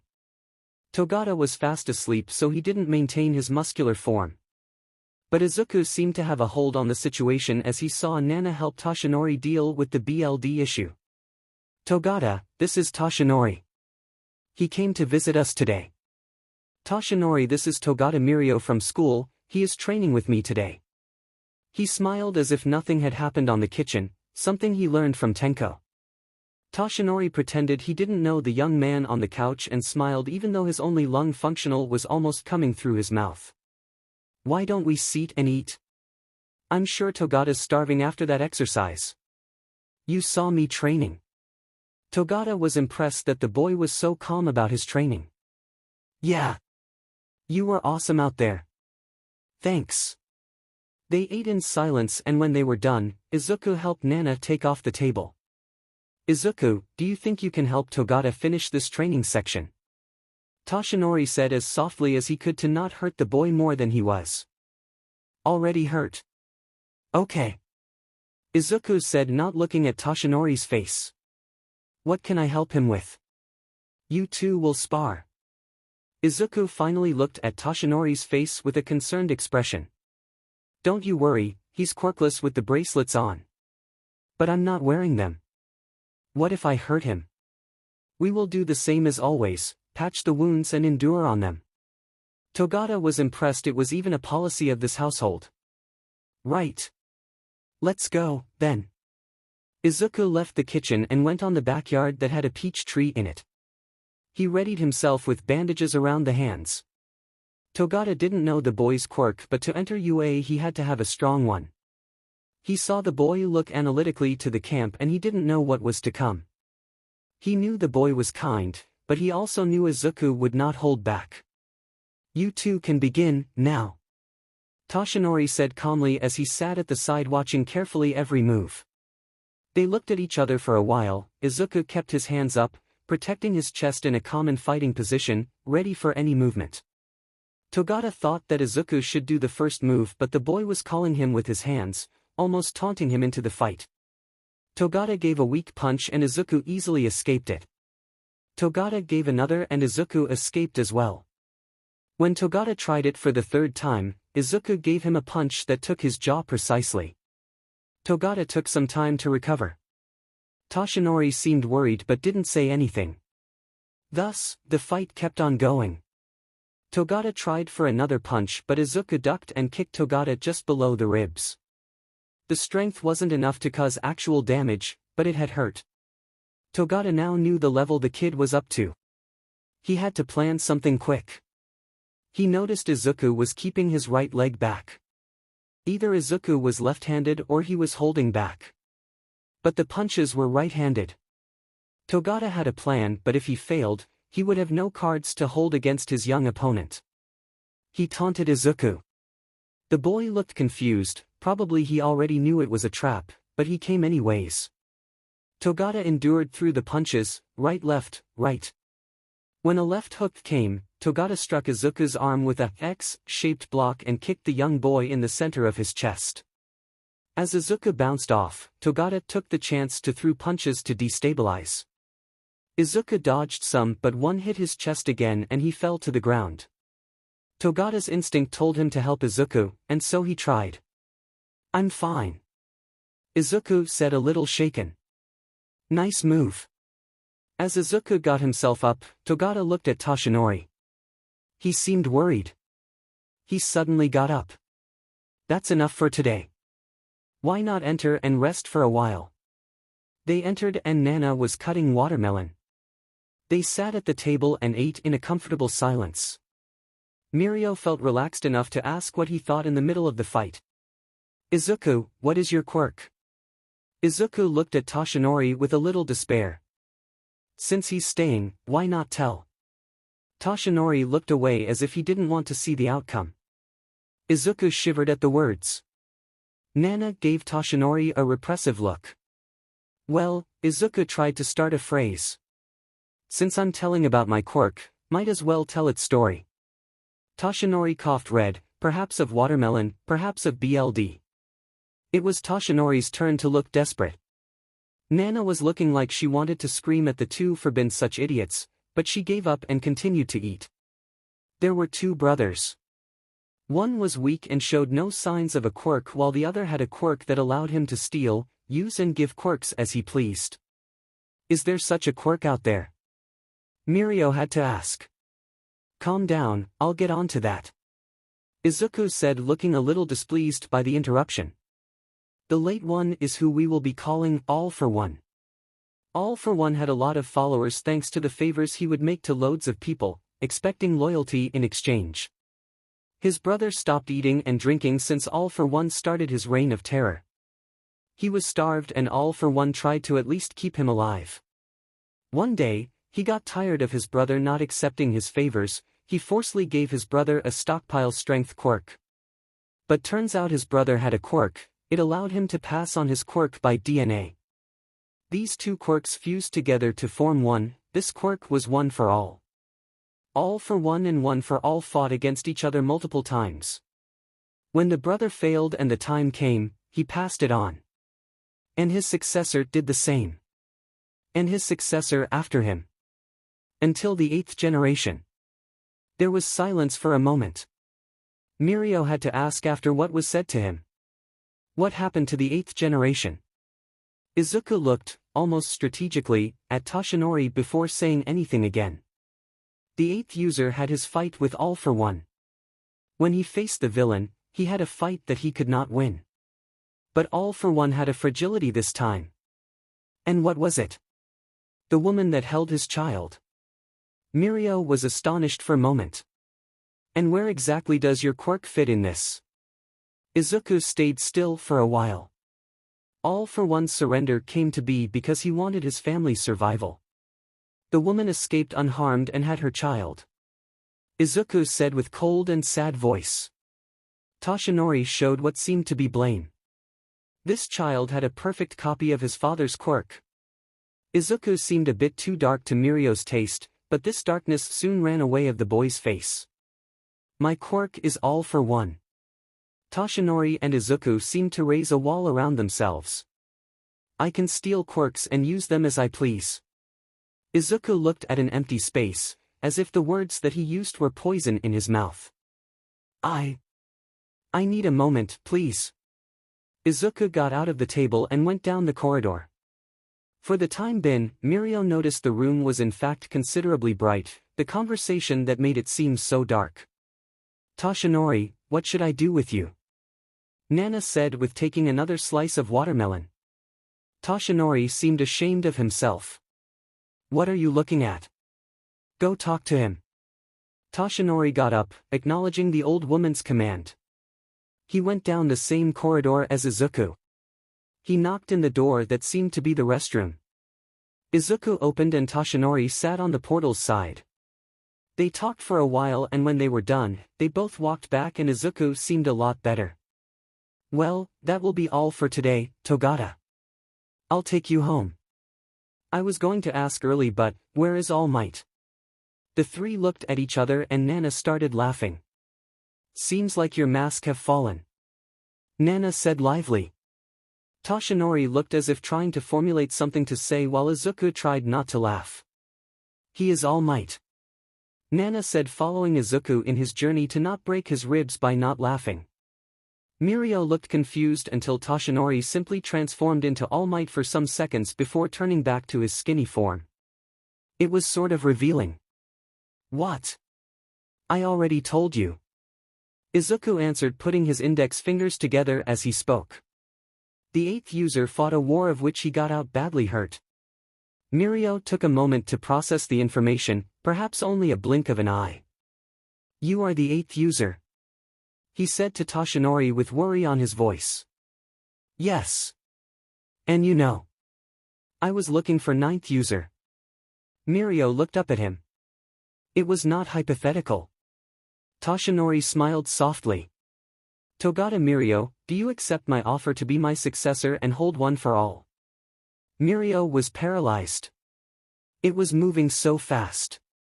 But he had a feeling he had to accept, almost a prediction of what was to come. I accept. Mirio answered with certainty. Then eat this. Toshinori said, offering a strand of his hair. Mirio was so puzzled right now. He could see Izuku cracking on the back of the room while Nana only smiled as if thinking, his turn to prove the hair. Mirio took it. He wanted to ask why of the hair, then he remembered that One for All was transferred by DNA. He ate it. He ate it and it was sour. Izuku was full of butterflies in the stomach. He would be fighting other classes, he would be fighting his class, he would be fighting his friends. Scratch that last one, he most certainly did not want to fight his friends. And he definitely didn't want to fight 𝐻𝐿, he didn't want a pep talk from Recovery Girl today.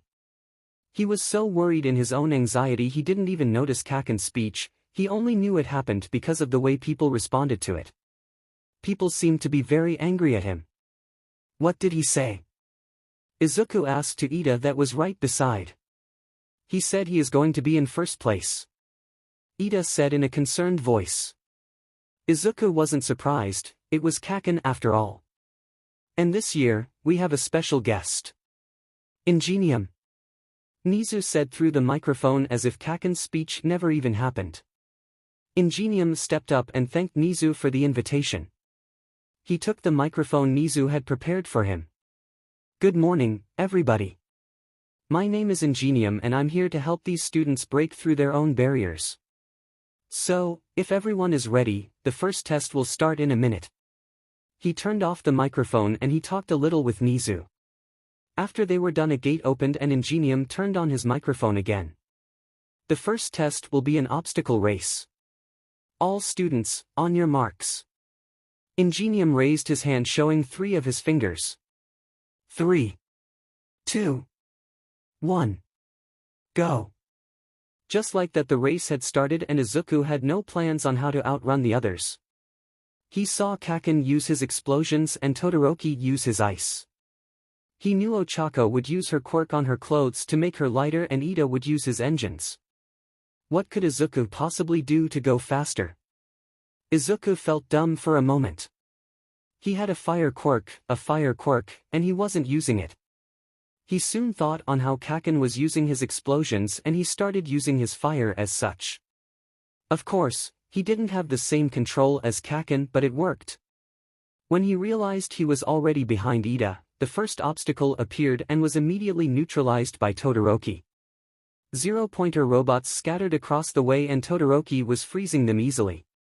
Izuku knew that once he passed, the robots would break free because of the heat, and he was glad about that, it would assure his position. Then he got at the abyss. Literally.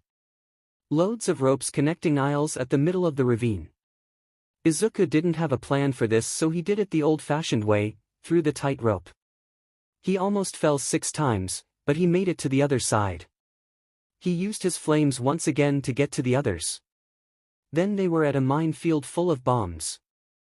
Izuku was wary of using his quirk in this area. He made a pattern in which the bombs could be hidden, he escaped all of them with such grace in comparison to the rest. He saw himself out of the minefield, right behind 𝐻𝐿, Todoroki, Ida, Tokoyami and others. And in first place, Bakugo Katsuki. In second, Todoroki Shoto. Followed by Ida Tenya and Tokoyami Fumikage. 5th place goes to ASU Aitsuyu. Class 1A is on fire today.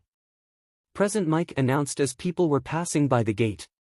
Izuku was the 10th to pass, and when the 42nd passed, 𝐀𝐦 announced that the race was over and who was still in its middle to go rest or to motivate their classmates. Izuku couldn't help but notice that most of the classified students were from 1A or 1B. Except for 2 students that started to grab some attention by not being from these 2 classes. Alright, students. Next test will be a cavalry battle. Izuku thought it was too early for this. Enji didn't want to be here at all. He was only here to ensure that his son stopped this little tantrum of his. Once it was done, he would be at work and everything would be just endeavor. And like that, peace was gone. Hawks. I thought you had retired. Why do you always say that every time we meet? So, do you know how grateful I am to you for stepping aside for me to be the hero 𝑛² too? Hawks said, ignoring completely 𝐀𝐦's question. Let me guess. Very much. Yeah. How did you know? You told me last year. And the year before. And the year before. For the last 8 years. 𝐀𝐦 said with an anger that Hawks didn't seem to notice. Sorry there. Anyways, what are you doing here? Aren't you retired? I'm not retired. 𝐀𝐦 was so angry he could feel his own heartbeat. I just took a break. Of 8 years. Come on, 𝗲𝗏𝗧𝗏. At least let your colleges help you, no. 𝐀𝐦 could recognize the pitch of voice he would use at his employees when he had some authority. But now he only had a reputation to maintain, almost a legacy already. I don't need help. He calmed himself. Fine. Fine. 𝐀𝐦 said as he started to walk away.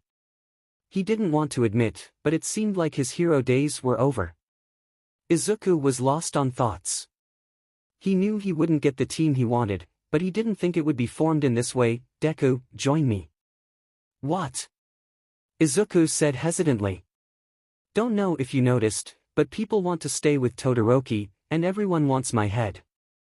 So, join me. Alright. I don't accept NOAS and, what? I accept. We just need to find 2 more members now. Izuku. Ochako called out from a crowd. She came running holding Tsuyu's hand. Izuku, me and Tsuyu are forming a team, do you want to join us? Sure. But only if 𝐾𝐿 can enter too. Ochako looked to the sides as if looking for someone. Okay. She said and Tsuyu nodded. Nice. I want to be the knight. 𝐾𝐿 said as he made a punch in his own hand. No. Izuku said with eyes closed, looking inside his own mindscape of dark green walls illuminated by a red fire opal. He tried to come up with a plan. What? You need to be on the offensive. The knight must be someone with great reach. He opened his eyes and looked at everyone on the team. Tsuyu, how long can you stretch your tongue? 20 meters, if I try pretty strong, rib bit. That will do. Hey. I give the orders here, stupid Deku. Okay.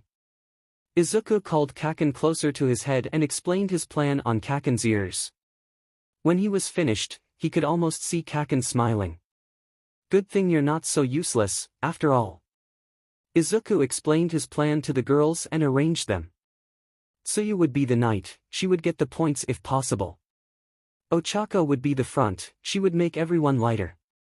Izuku and 𝐾𝐿 would be defense and attack at the back. They would also take care of their mobility using their quirks the same way they used on the race, and 𝐾𝐿 commented on how poorly his technique was copied by Izuku. The test started and they ran off. Izuku knew they didn't have to take any points because they valued 10,000, 475 points. But if they lost their points, they had to take it back. And 𝐾𝐿 wanted badly to take Todoroki's points. They tried to locate everyone first.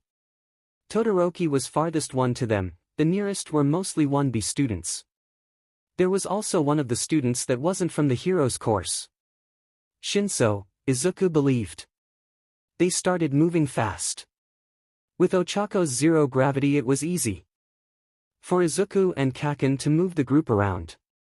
They zigzagged through the arena encountering with somebody at times, but soon escaping, keeping an eye on the goal.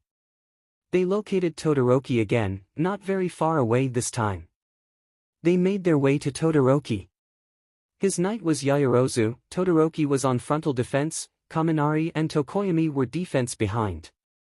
Izuku's team passed so fast that Todoroki's team didn't even react. Tsuyu grabbed the points and set it to them. 550 points. Now they had to maintain, and the test had just started.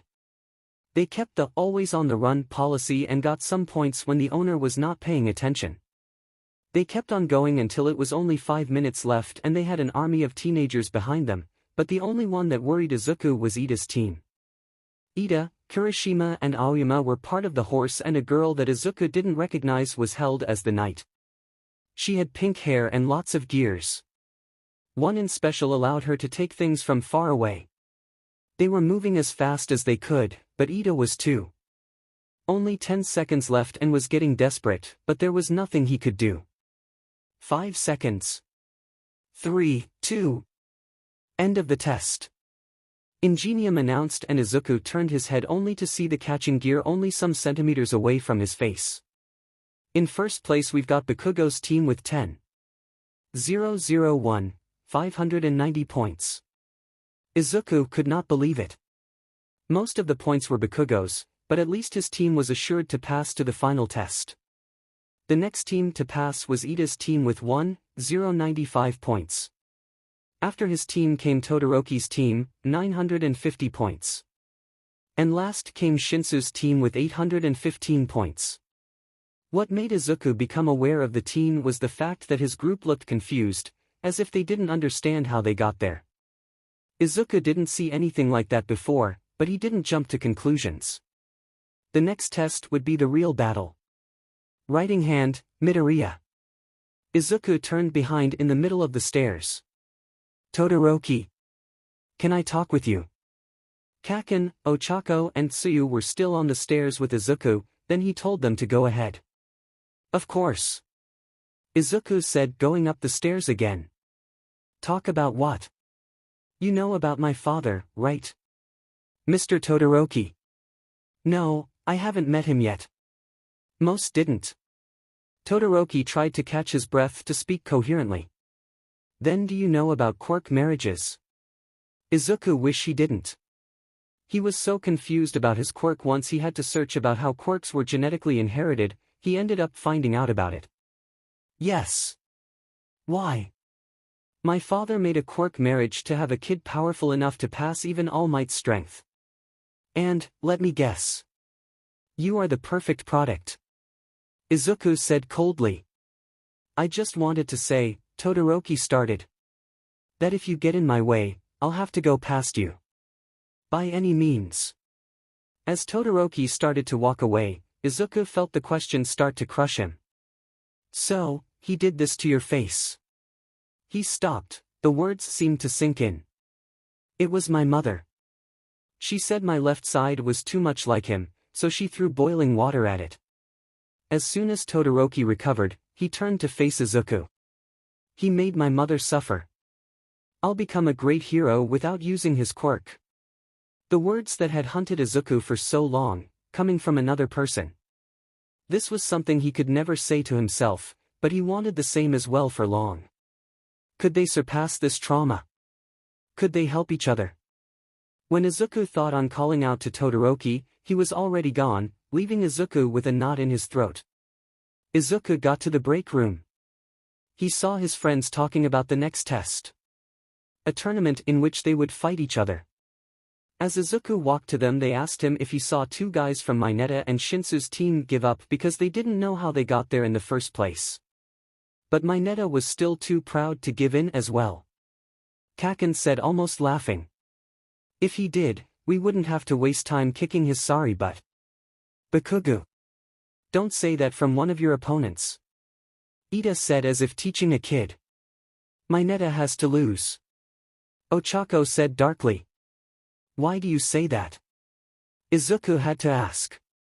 He never talked to the guy, so he didn't know why someone deserved such a thing. Have you ever seen what he does at the wall of the girls' locker? He caught us without clothes at least 3 times by now.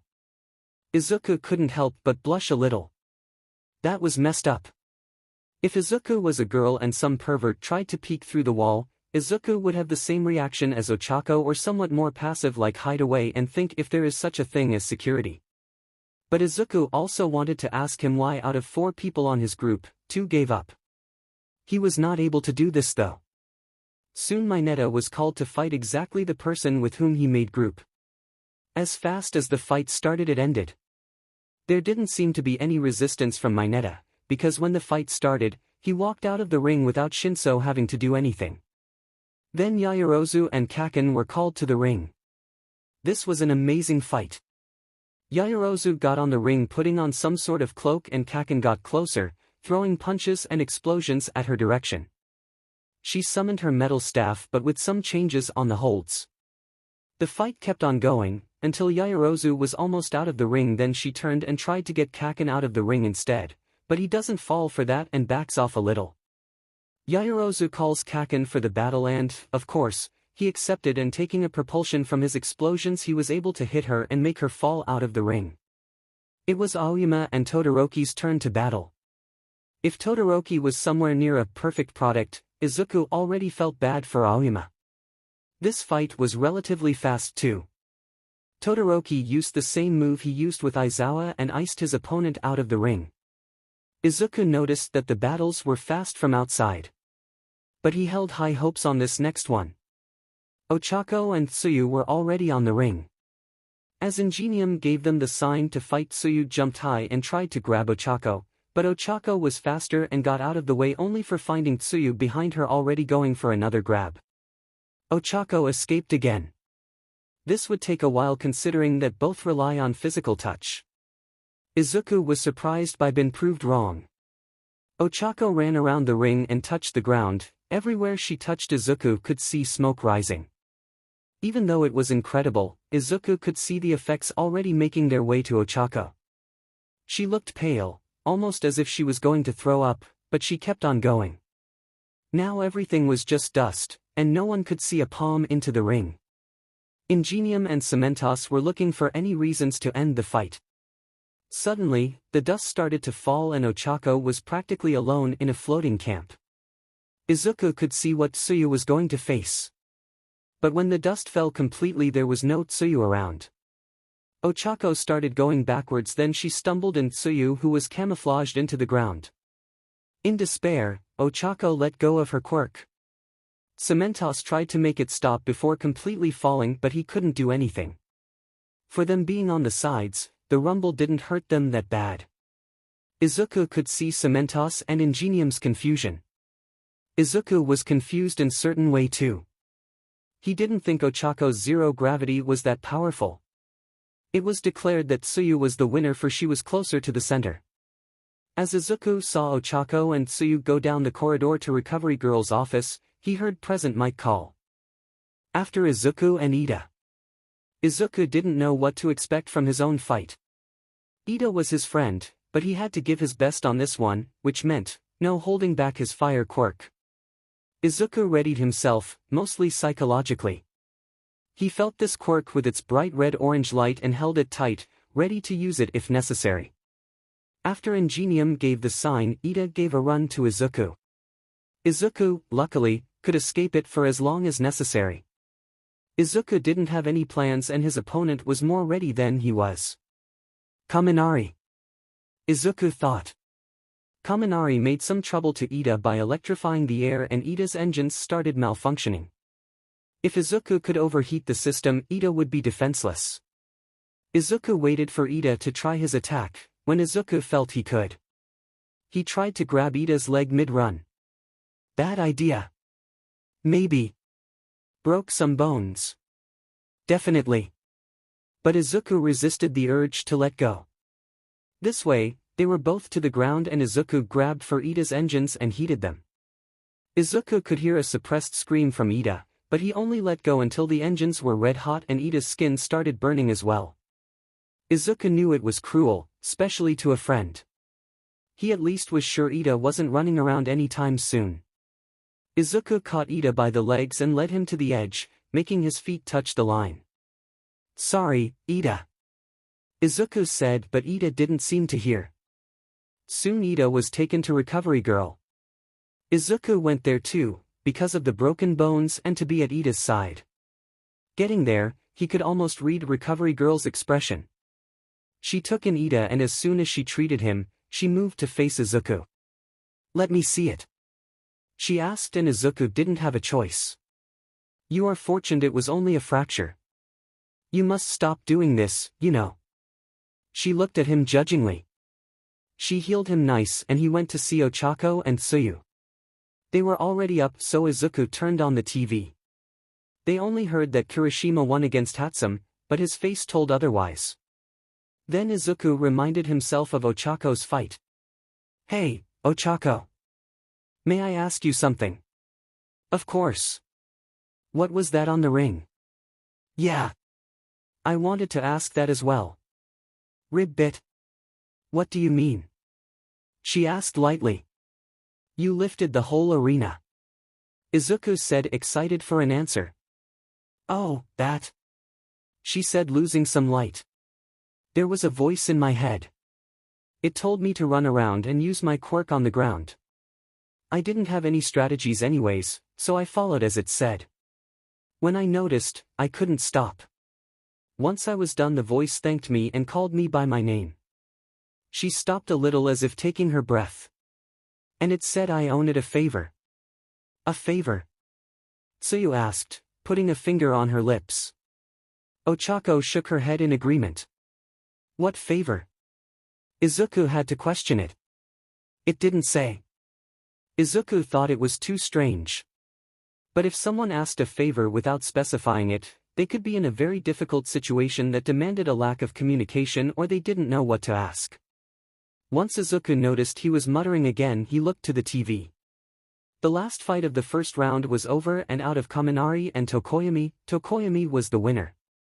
Perhaps the voice did ask for something and Ochako just didn't want to tell. Katsuki was on fire. Not literally, but close. He was on his way to the next fight. When he got to the camp, he almost laughed. It was a skinny and badly rested guy. It seemed just as, if not more, useless as Deku. The fight was about to start when Katsuki heard something across the field. Not very clear, but just enough to know it came from the extra in his front. "Are you deaf? Do I have to scream for you to hear me?" Now it was loud. "If you're just as ridiculous as your friend from the other battle, it will be no problem to put you off too." The fight started. "What? Cat got your tongue?" "Shut you." Katsuki felt numb. He could see and hear, but it was like his senses weren't his own. Soon, he heard out loud a command. A law. He obeyed it. He didn't know what it was, but he obeyed it. "Your pride will be the death of you, Katsuki." He stopped. It was new. Stronger. Nicer. He stopped to hear it, like a song of a siren.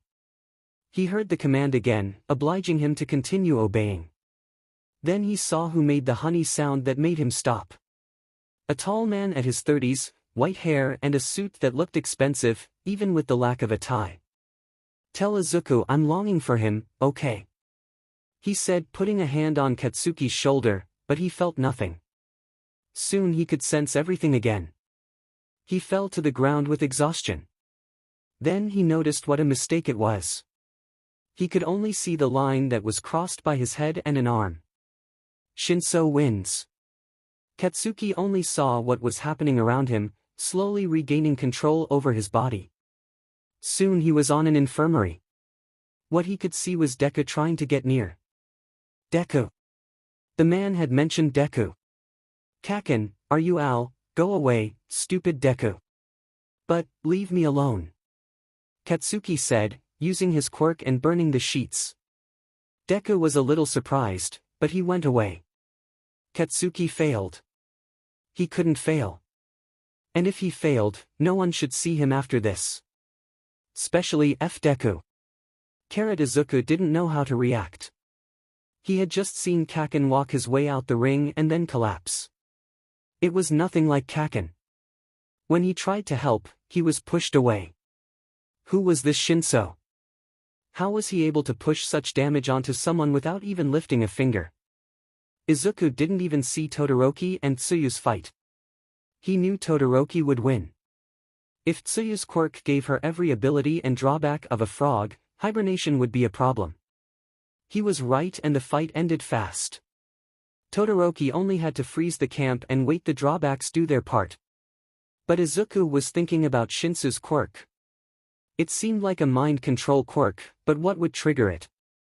He always took some seconds to make his opponents turn away. Perhaps visual contact. It didn't look like Aizawa's quirk in any way. Gas. The only person who had something similar was Midnight, and now she is far away doing post-graduation course. It didn't work by physical contact as well.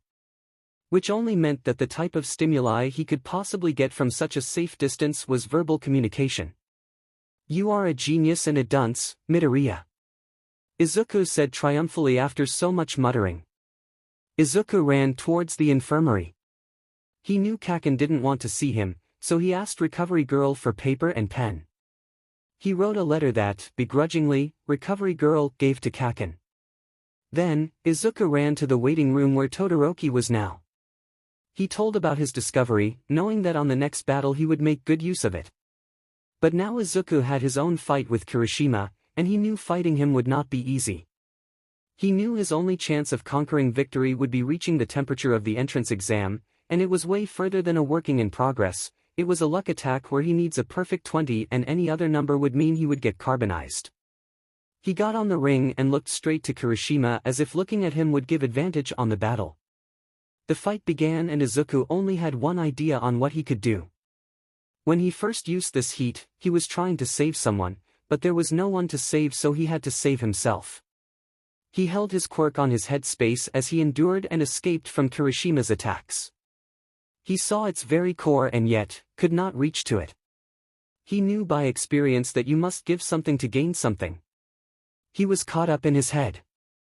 Escape, he almost didn't feel as a hardened punch slipped from his defenses and got his face. As recollected himself, he tried to keep it cool. That was the catch. He was holding himself back by keeping it cold. By suppressing his emotions. He only reached that heat because for once he didn't hold himself back, neither with bracelets nor stoicism. He needed to let go. He felt heat around him. Kirishima came for one punch. Izuku put all negative feelings out on flames. Kirishima recoiled by heat and fist. Izuku knew there weren't just bad feelings, of course, he used his sadness and anger out in this first punch, but there was also happiness. He used every time he remembered a movement that Tenko taught him. There was also fear, which he used to know when he had advantage or not. Then there was a feeling Izuku could not put in words, but he knew where it came from. Every time Izuku and his mother would dine with Nana, Toshinori and Tenko. Every time he felt like he could say he had a complete family. He knew it was there in every movement because he knew his family would be on his side. When he finally stopped punching, kicking, ducking and defending, he noticed Kirishima had his feet on the other side of the line. Midoriya wins. Izuku couldn't help but think if this was what Todoroki had been doing to himself this entire time. Suppressing all feelings for the benefit of others but damaging himself in the process. As Izuku stepped out of the ring, he noticed he had to fight Todoroki to be listened, which meant he had to stay strong until the finals. Izuku saw the next battle develop with ease. Todoroki, with the information Izuku had provided him, took 𝗫𝐿 out of the ring in a matter of seconds. He simply walked towards 𝗫𝐿 and pulled him out of the ring. The tired boy seemed too surprised to react and was easily taken out of the ring. Then it was Izuku's time to battle again. Tokoyami was a fierce adversary, but Izuku knew his only weakness was light. How lucky of him to have a fire quirk. Getting on the camp, he kept calm. He had a plan for this battle. As the battle started, he kept some weak flames around his arms only to lighten the places where he'd punch. That seemed to do the trick, and soon Tokoyami, just like Kirishima, was out of the camp. Midoriya wins. Izuku didn't even move. He knew the final battle was about to begin. He could have laughed when President Mike said this was going to be an extreme temperatures battle, but he was choosing what to say to help Todoroki. Finally, from the other side of the ring, Todoroki emerged and prepared for battle. Izuku could only see a reflection of himself, afraid to use his full potential, afraid to show others how wicked he is. They had different childhoods and different experiences. Even though Izuku wasn't born from a quirk marriage, he knew what was like to feel bad for a quirk that he didn't want to have, for reminding his mother a little too much of his father, for making people hurt. He tried reaching out. "Hey, Todoroki." Let's make a deal. Once he got his attention, he continued. If I use my quirk to my fullest potential, would you use yours on the same way? He waited for some answer, he only got confused eyes. No holding back, no half-use. No family watching our every move, just you and me. It's not that simple. Todoroki said in bitterness. It will never be. Izuku thought a little before continuing. Someone told me one day, you are not your father. He waited for the words to sink. Little did they notice the battle had already started. You are Todoroki Shoto. It's up to you, say what that means. Todoroki took some time to understand the words, just like Izuku did. Only us, you say. Only us. He took some more time but was worth the waiting. I accept. They finally started the fight. Todoroki used a pillar of ace against Izuku, which he escaped in fashionable speed and got closer to Todoroki, throwing fire punches at him. Todoroki defended easily with a wall of fire. Things were starting to get interesting. Izuku passed it, controlling the temperature around him. He got close enough to touch Todoroki. Doing so, he got a glimpse of what Todoroki's quirk looked like. A blue and wine-red tourmaline shining on its fullest. Soon the vision wore off and he saw an incoming ice attack. He used his fire quirk to stop the attack. He had to get close once again. He started getting back to an offensive position, closing in more and more. Fire and ice attacks trying to meet Izuku's skin. He gave special attention to ice attacks, he had a special resistance to fire after all. Once he was close again, he grabbed Todoroki's right arm. He could feel his hand burn from the cold Todoroki was emitting, but he didn't let go. He searched for the quirk again, and once he found it, he blocked Todoroki's ice. Izuku knew that without the constant skin contact this effect would wear off after some seconds, but he would gain some time of advantage. Izuku got out of his mindscape by being pushed. Todoroki looked as if he didn't like what happened and he didn't want to try it again. He used his fire to keep Izuku away, but Izuku had the advantage now. Izuku closed in with punches and kicks, but not to touch Todoroki again, only to push him to the end of the arena. But Izuku would never expect what was to come. Probably inspired by Yaoyorozu, he turned tables by simply going aside and pushing Izuku closer to the line. By that time Izuku's effect on Todoroki's quirk wore off and Todoroki pushed Izuku out of the ring with an ice pillar. And Todoroki wins. The public goes crazy while all Izuku could see was a appealing clear blue sky. He might have lost, but he felt he won all in the same. He had never felt so alive as this day. He was taken to the infirmary, even if he felt fine. Thing was, he wasn't all that fine. Some minor burns, yes. But the worst was his broken ribs. Soon he would get better, he just needed some rest. But he wouldn't get it today. 𝐀𝐦 could not believe what he saw on the last 4 battles. At first, he didn't have anything against the green-haired boy. But after those last fights the signs were clear. All of them, so bright. He thought his quirk was gone for good.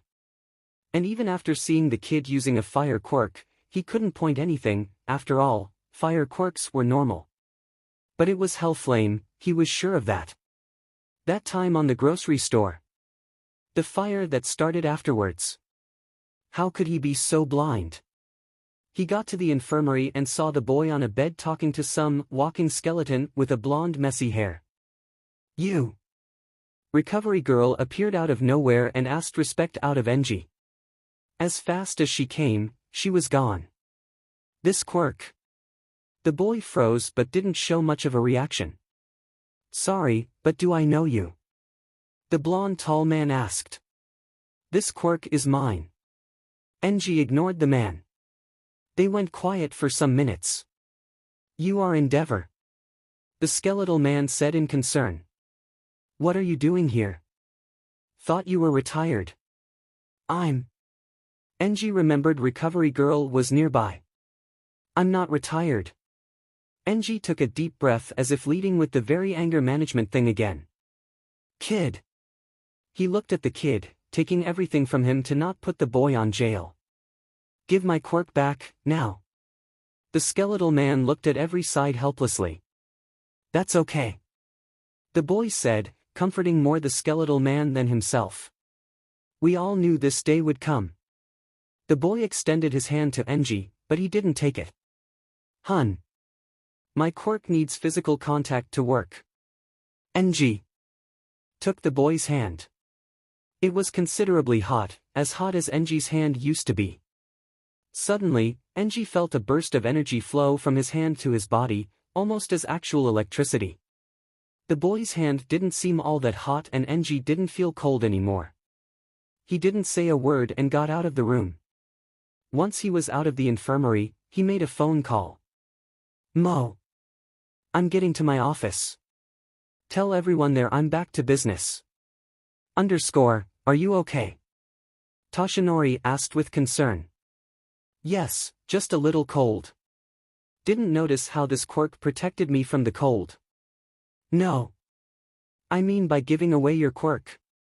Izuku looked at a blank space for some time. We knew that would come. He answered lightly. What are you going to do now? You're essentially quirkless right now. And so are you. Izuku wanted to say, but he thought it would be savage of him. I'll think of something. We will need to change your records. I'll talk to Nizu about it. Talk to me about what? Nizu was at the door. Sorry, I couldn't help but hear some parts.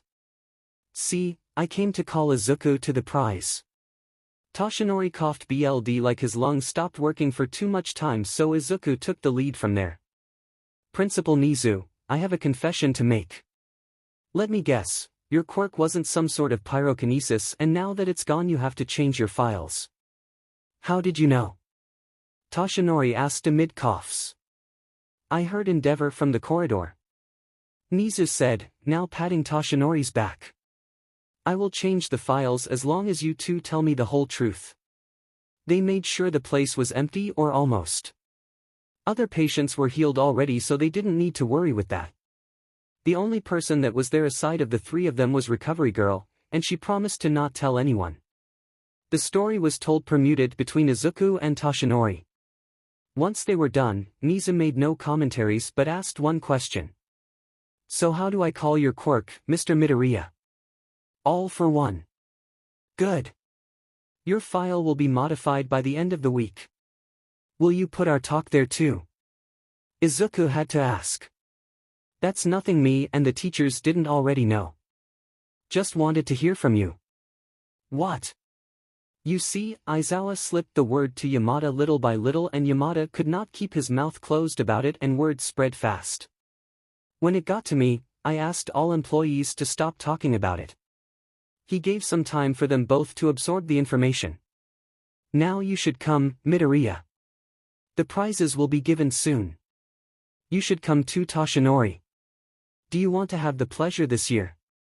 Oh, of course. 𝐶𝐻𝐸 said after some time thinking. The prize went smoothly.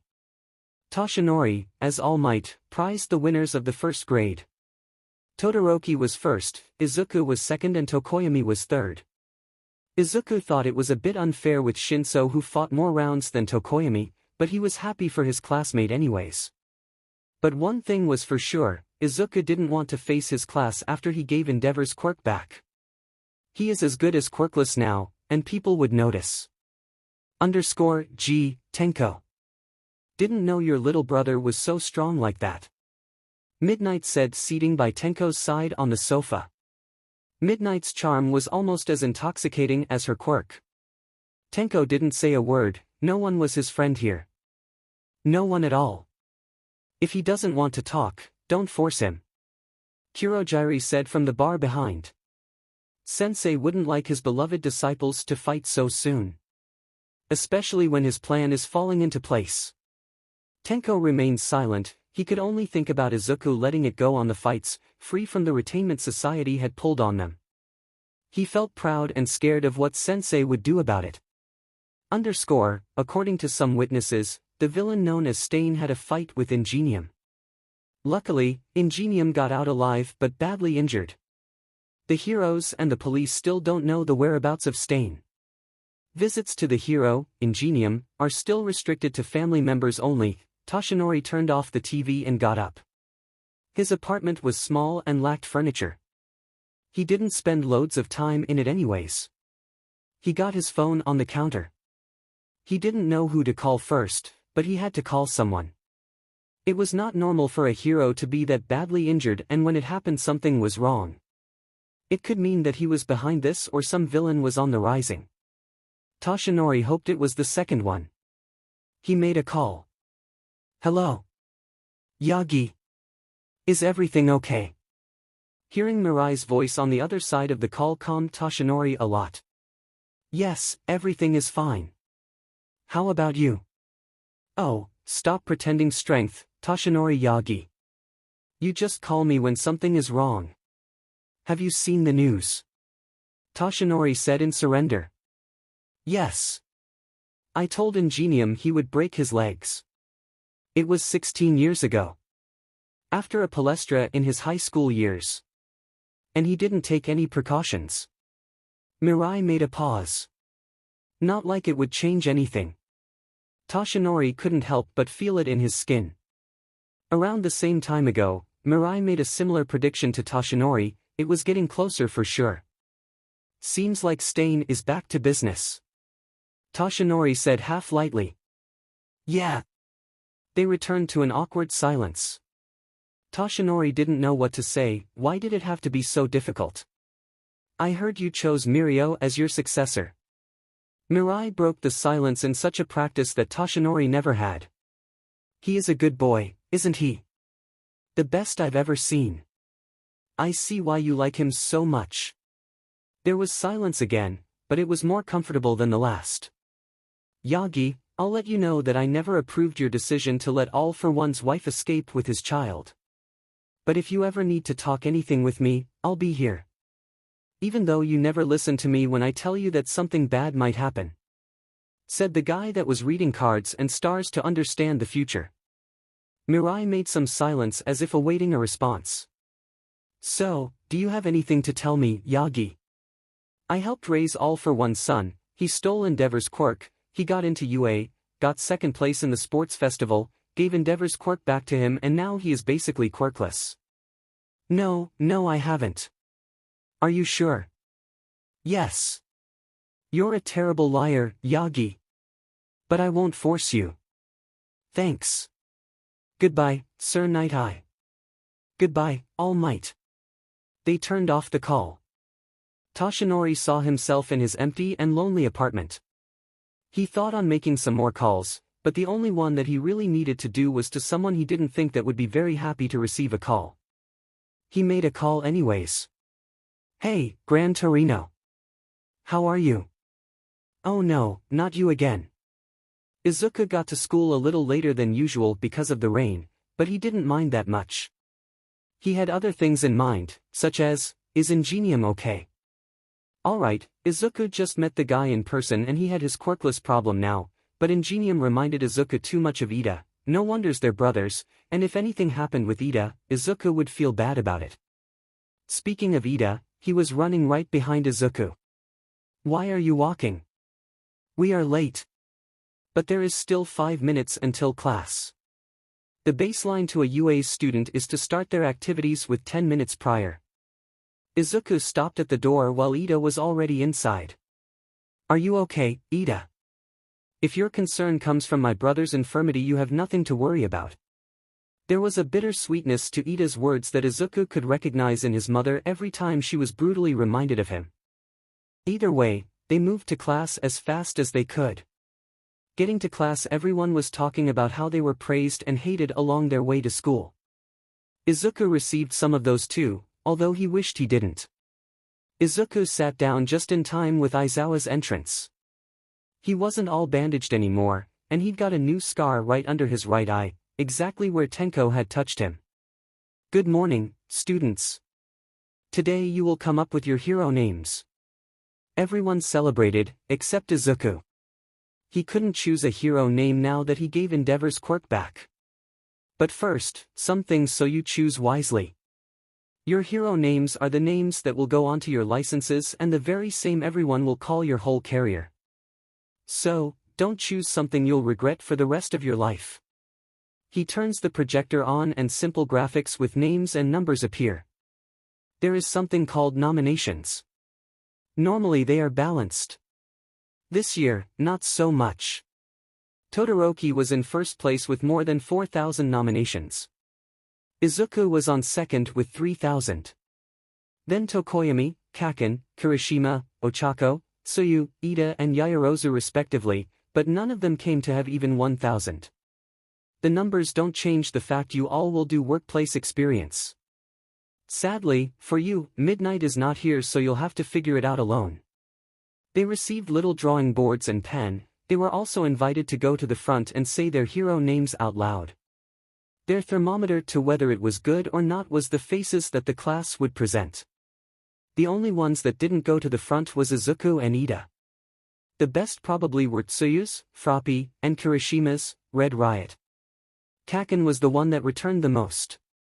He always got out and returned with the face of someone who would explode the place, and he would. But all his names were somewhat frightening. Izuku thought on telling him to use Ground Zero, but they were on a hardship right now. Kaken would probably tell Izuku to go away again. The only ones left are Ida, Midoriya and Todoroki. But I went there. Todoroki said on his sit. It's not advisable to use your own name. The bell rang and Aizawa sighed. You three bring me your names by next class. And Bakugo. Kaken looked with the face of someone who will commit homicide. Baron of 𝐓𝐡𝐢𝐬 might bring others the wrong idea. Try change that until next class, okay? Izuku got a little closer to Kaken. He knew it was going to be a stupid question, but he had to make it. Kaken, are you okay? Do you need help? Get lost. Deku. Izuku went away. He did what he could. He can't fix everything. Luckily, he saw a great friend on the other side of the door. Young Midoriya. May I talk with you? Toshinori asked with his skeletal but nice smile. Of course. What is it? I got a workspace for you. Did you? Well, not from my business. I called Gran Torino this morning and, Gran Torino. Izuku freaked out a little. He doesn't like me. He doesn't hate you, he is just, senile. Like when he came for dinner and openly said I was going to destroy Tokyo. Well, and when he asked me how many people I killed, at age 7. Or when he asked how many quirks I stole on Nana's last birthday. He is just being cautious. Somehow the words hurt a little. This time on school made him forget where he came from. But I don't have a quirk. How am I going to do the workspace? Your workspace will be mostly of training Mirio. Of course, it is. Izuku wanted to say, but he knew that if he started the talk would happen again. Thanks. He restricted himself to saying only this, but he could not bear the sadness he felt. Now go. You need to lunch. Toshinori said a little sad too. Izuku wanted this to end quickly.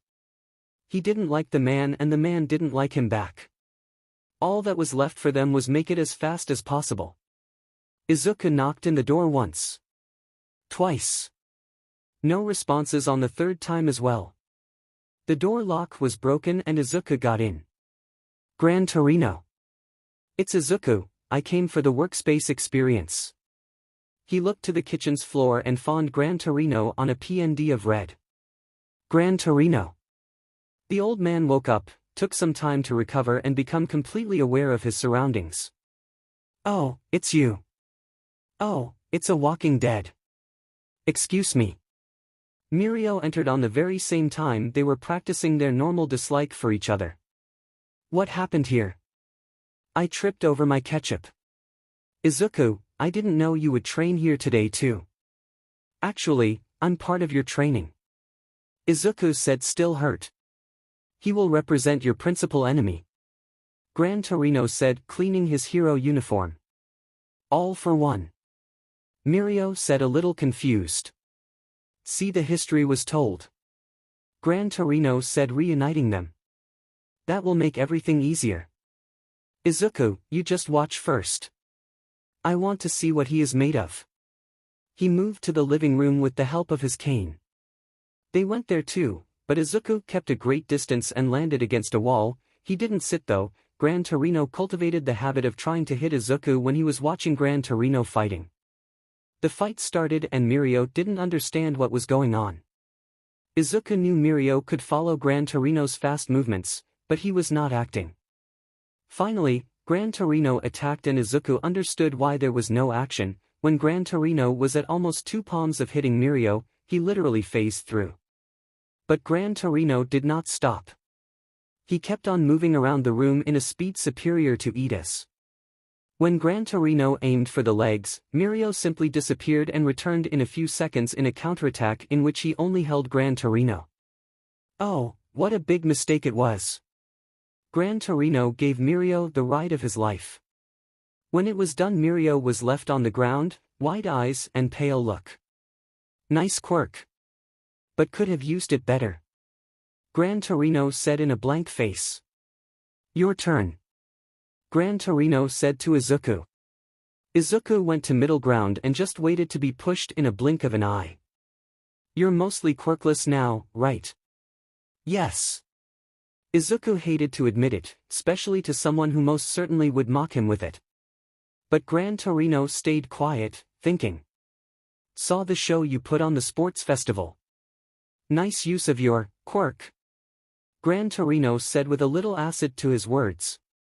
But I noticed you freeze when you try to see someone's quirk. Could you explain why? 𝐬𝐡𝐢 never noticed it before. He thought for a while. He found no answer. He wasn't aware of anything like that. Except for his fight with Todoroki. 𝐬𝐡𝐢 took Todoroki's arm and searched for his quirk. He closed his eyes for concentration. But when Todoroki broke the physical contact, 𝐬𝐡𝐢 was simply pulled back to reality. For heaven's sake, stop muttering to yourself. 𝐷𝐿 pulled 𝐬𝐡𝐢 back to reality too. You don't know. Fine. I have a theory. Seek my quirk. But only seek. 𝐬𝐡𝐢 didn't know how to react. He would never expect such a thing from 𝐷𝐿. Come on, I don't have all day. 𝐬𝐡𝐢 closed his eyes and obeyed quickly, touching the man's cheek. But with your eyes open. 𝐬𝐡𝐢 didn't understand why, but he did so. As he did it, he saw the world get dark and he found himself in a pitch-black scape with a single stone in the center, a citron. How many fingers am I holding?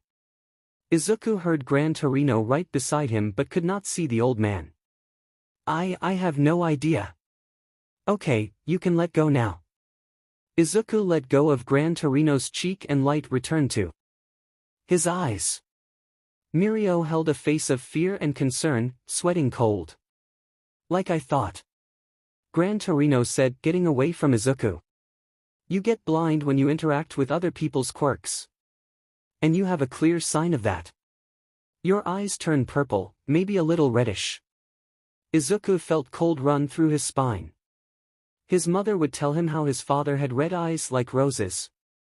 Another reason to not use his quirk. You will need to make whatever you do to someone's quirk fast. And get a tainted visor.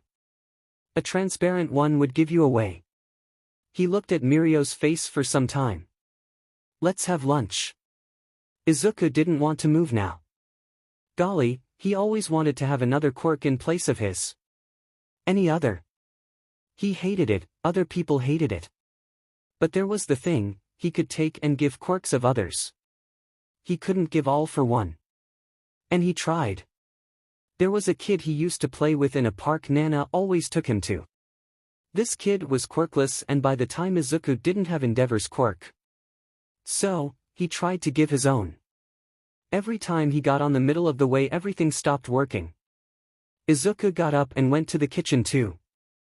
There was a certain smell in the air. Takoyaki, perhaps. 𝐬𝐡𝐢 didn't feel comfortable enough to sit right beside Mirio, so he sat on the opposite side. Okay, do you want to hear what I just learned about you two?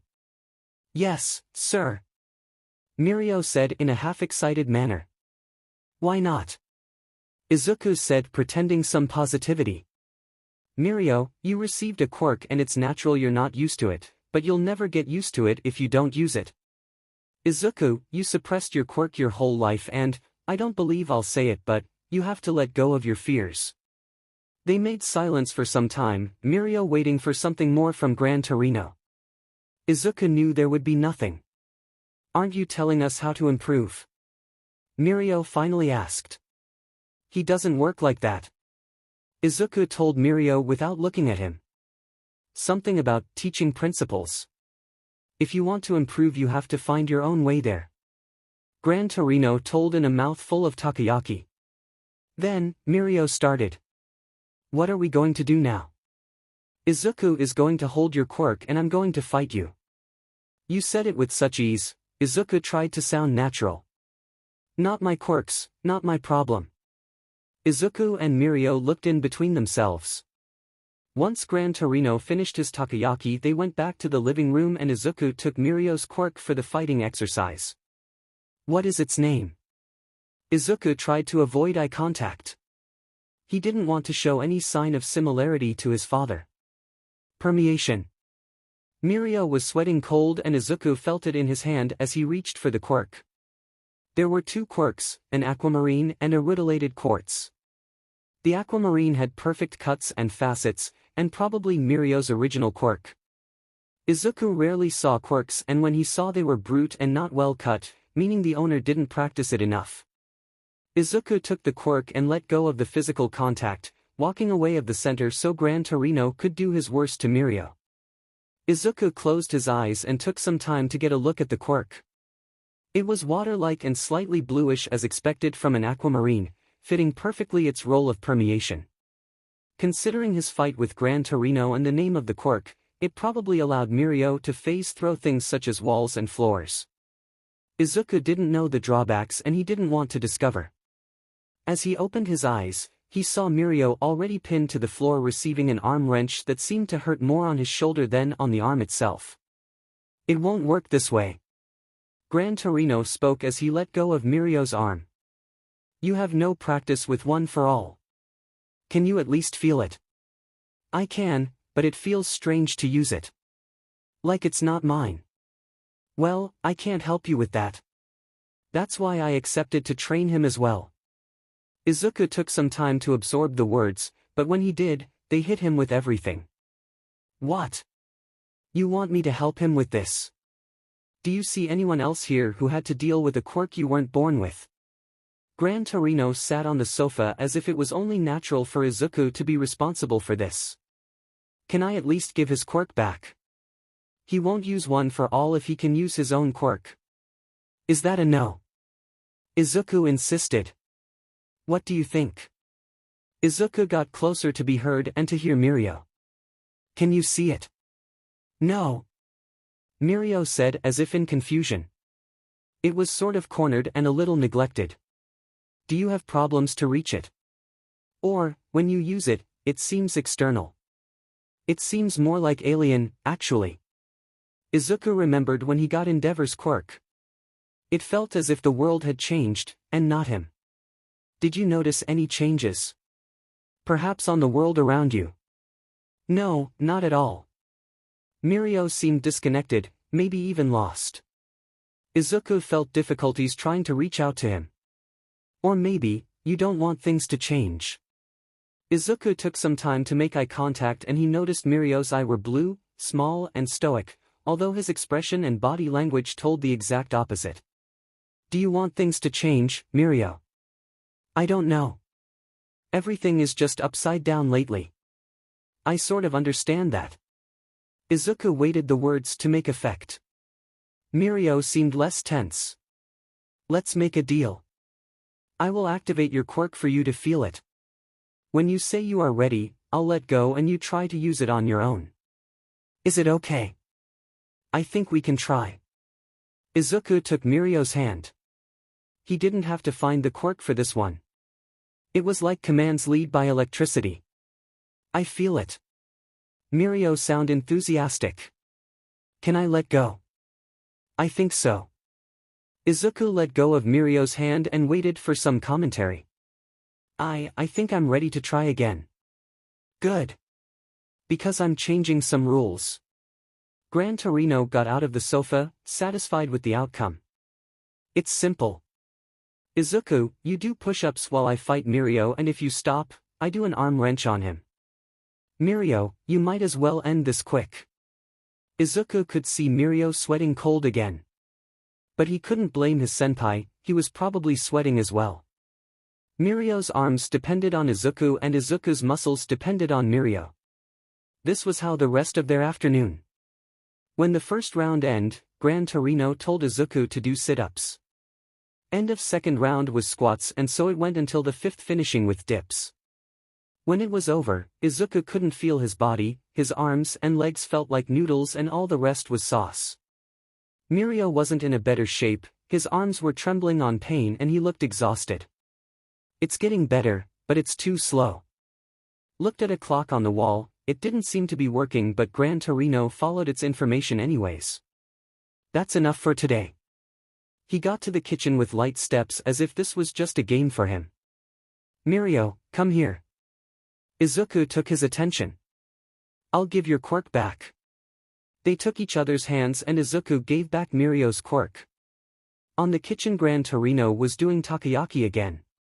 While the food was on the microwave, 𝐬𝐻𝐻 and Mirio sat at the table, this time not so far apart.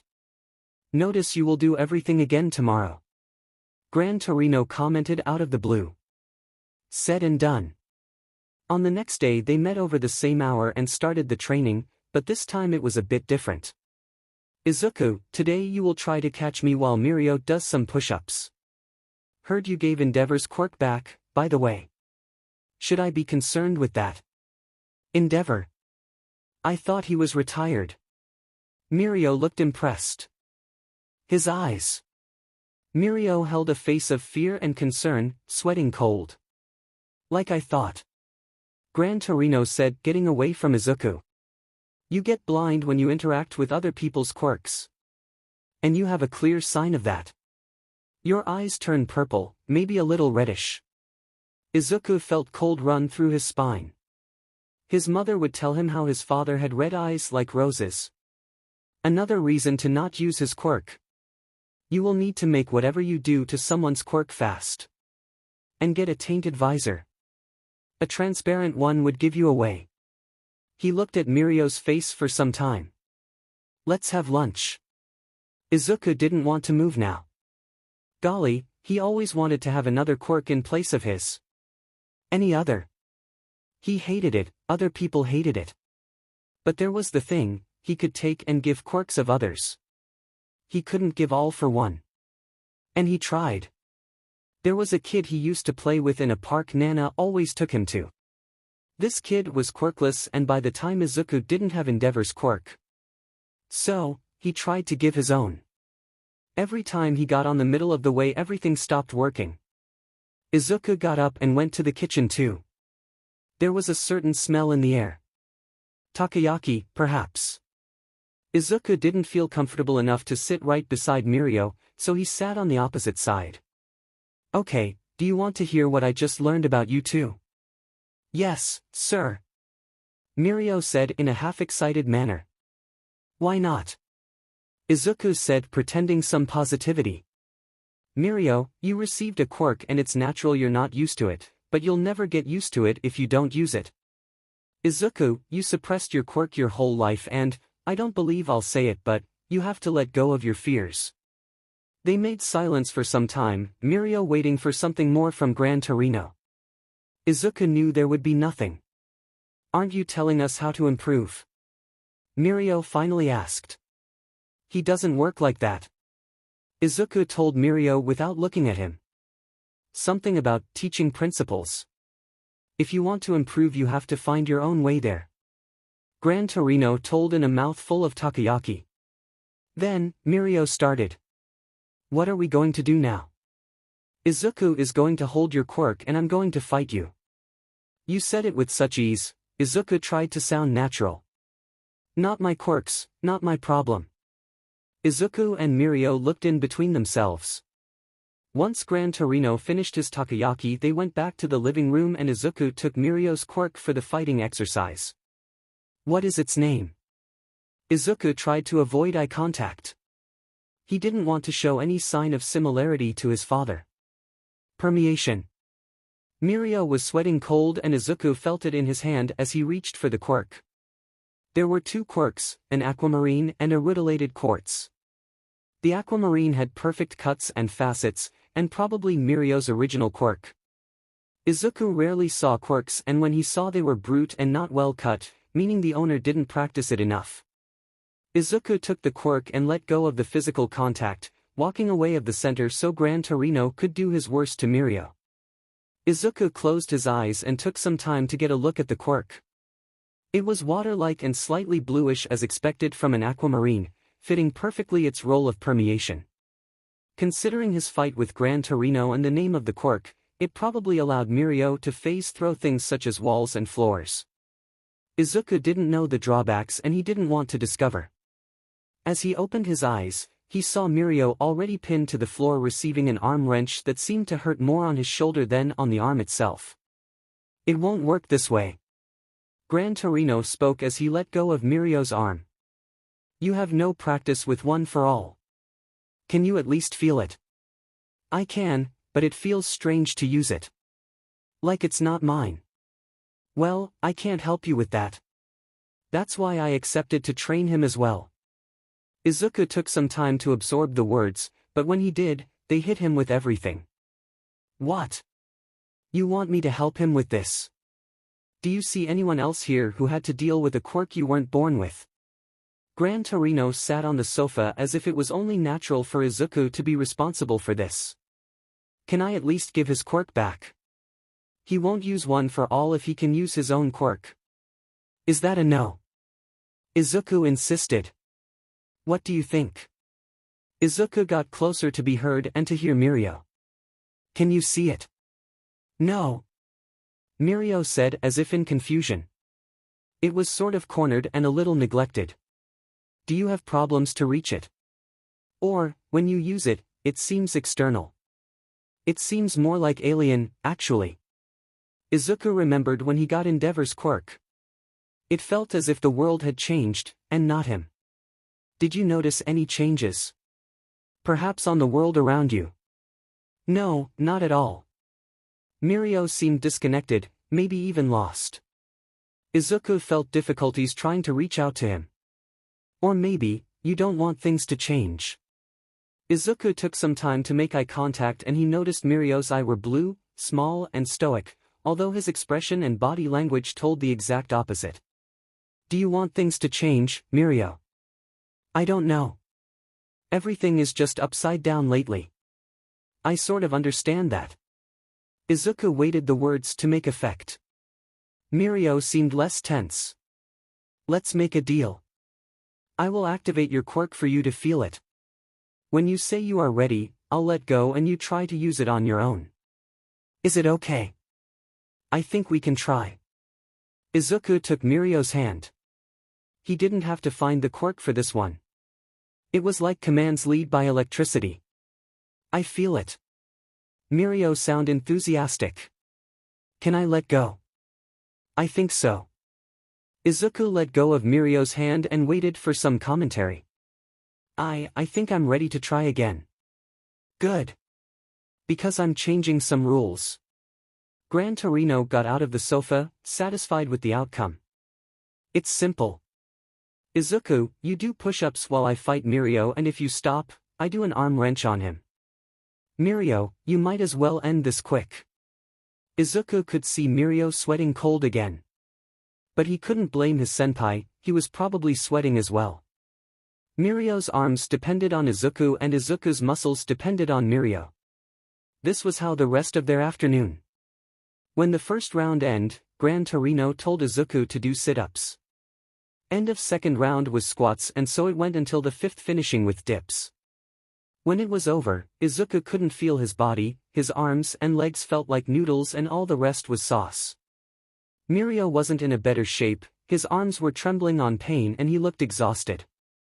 It's getting better, but it's too slow. Looked at a clock on the wall, it didn't seem to be working, but 𝐸𝐻𝐻 followed its information anyways. That's enough for today. He got to the kitchen with light steps as if this was just a game for him. Mirio, come here. Izuku took his attention. I'll give your quirk back. They took each other's hands and Izuku gave back Mirio's quirk. On the kitchen, 𝐸𝐻𝐻 was doing takoyaki again. While the food was on the microwave, Izuku and Mirio sat at the table, this time not so far apart. Notice you will do everything again tomorrow. 𝐸𝐻𝐻 commented out of the blue. Said and done. On the next day they met over the same hour and started the training, but this time it was a bit different. Izuku, today you will try to catch me while Mirio does some push-ups. Heard you gave Endeavor's quirk back, by the way. Should I be concerned with that? Endeavor. I thought he was retired. Mirio looked impressed. Everyone thought so. 2 days after the sports festival, the little bstrd appeared out of nowhere and started doing some work, but I must say, he was rusty. Did you polish his quirk or something? Can you do that? Izuku couldn't deny, he did some modifications to the quirk. It was used and beaten, so Izuku made some cuts and polished it a little, increasing its reflectiveness, which meant he made it hotter and easier to control in specific circumstances such as a rescue. Maybe some changes here and there, but nothing special. The man wasted his life trying to make his quirk stronger, and a 14-year-old kid managed it in less than a year. 𝐸𝐻𝐻 made fun of Endeavor's face. Okay, as for the exercise, you only need to block my quirk. Only block. If you try any funny thing, I'll strangle you. It was normal out of there. Same exercises for Mirio and a lot of fighting for Izuku. Thankfully, Mirio was way stronger than Izuku and failed less on the exercises. But Izuku was faster than Mirio to finish the fights. By evening, to finish the expedient, they went on a walk. It was way more relaxing than the fight. Izuku could see Mirio was beaten from the exercises. They walked for 4 quarters and returned. 𝐸𝐻𝐻 gave them a farewell and told them to bring their hero costumes. This reminded Izuku he had to do some modifications in his uniform. He would have to talk to his mother. Once Izuku and Mirio got to the train station, they bid goodbye to each other and headed to their platforms. Inko didn't understand why her son was asking for changes on the uniform. She had it made with such care. She felt a little sad at first, but she understood why. Since her son gave the hero's quirk back, he was left to his devices. And after what he told her on the first day of the workspace experience, a change was extremely required. Of course, she felt as if her husband got on her life unannounced once again, but she had to provide emotional support for her son. She had to control her feelings for his sake. They got a pencil and a paper. Filled it with little ideas and thoughts. She felt so connected whenever they were brainstorming together. She would be so proud of this brilliant boy she raised almost on her own. She was grateful for Nana and her family for taking such a great care of her little boy, but she felt worthy of great credit too.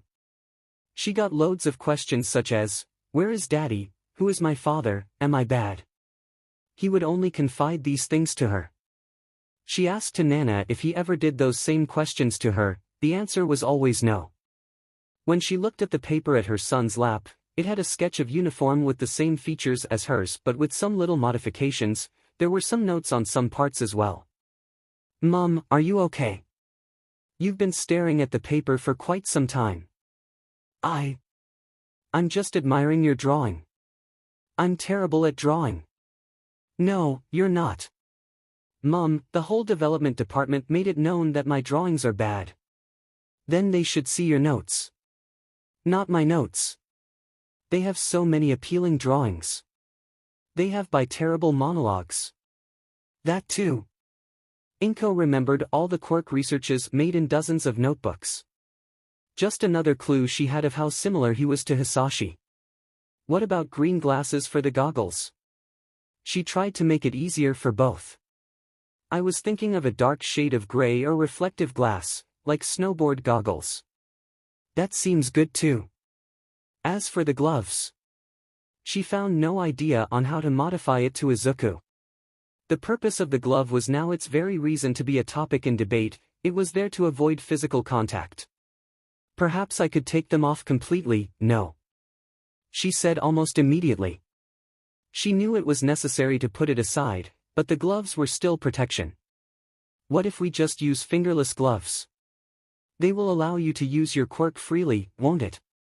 I think so. Should we change anything else? Probably not. Let's keep it simple.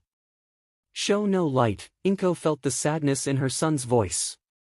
She hated to see him like this. No child should feel anything like this. But still, the pain he would feel if people knew his association would be worse, she felt it for a long time. Now go to bed, sweetie. Tomorrow will be a new day. The phrase that kept her going, because after all, tomorrow will be a new day. Oh, superscript 3, see, 𝐬𝐻𝐸 felt a little apprehensive. He already had his new uniform. In truth it was the old but with new gloves and a new visor. He kept the dark tones and went to a black glass for the visor. Getting on 𝐲𝐻𝐸's door he could notice hesitance in himself. He could not show it to 𝐲𝐻𝐸 though. He entered with determination. When he got in, Mirio was already inside having tea with 𝐲𝐻𝐸. They were already dressed for battle even though they showed a state of peace. You're not dressed yet. Go dress yourself, we don't have all day, said the man who threw a tea party with a third grader. Hi, 𝐬𝐻𝐸. How are you today? Mirio sounded almost apologetic. I'm fine. I'll dress myself, 𝐬𝐻𝐸 said, going to the living room. About time. 𝐲𝐻𝐸 sipped his tea angrily. 𝐬𝐻𝐸 dressed in great speed, trying on the new visor and gloves. 𝐬𝐻𝐸 was not used to see the world so dark like that, so he put the visor on his neck.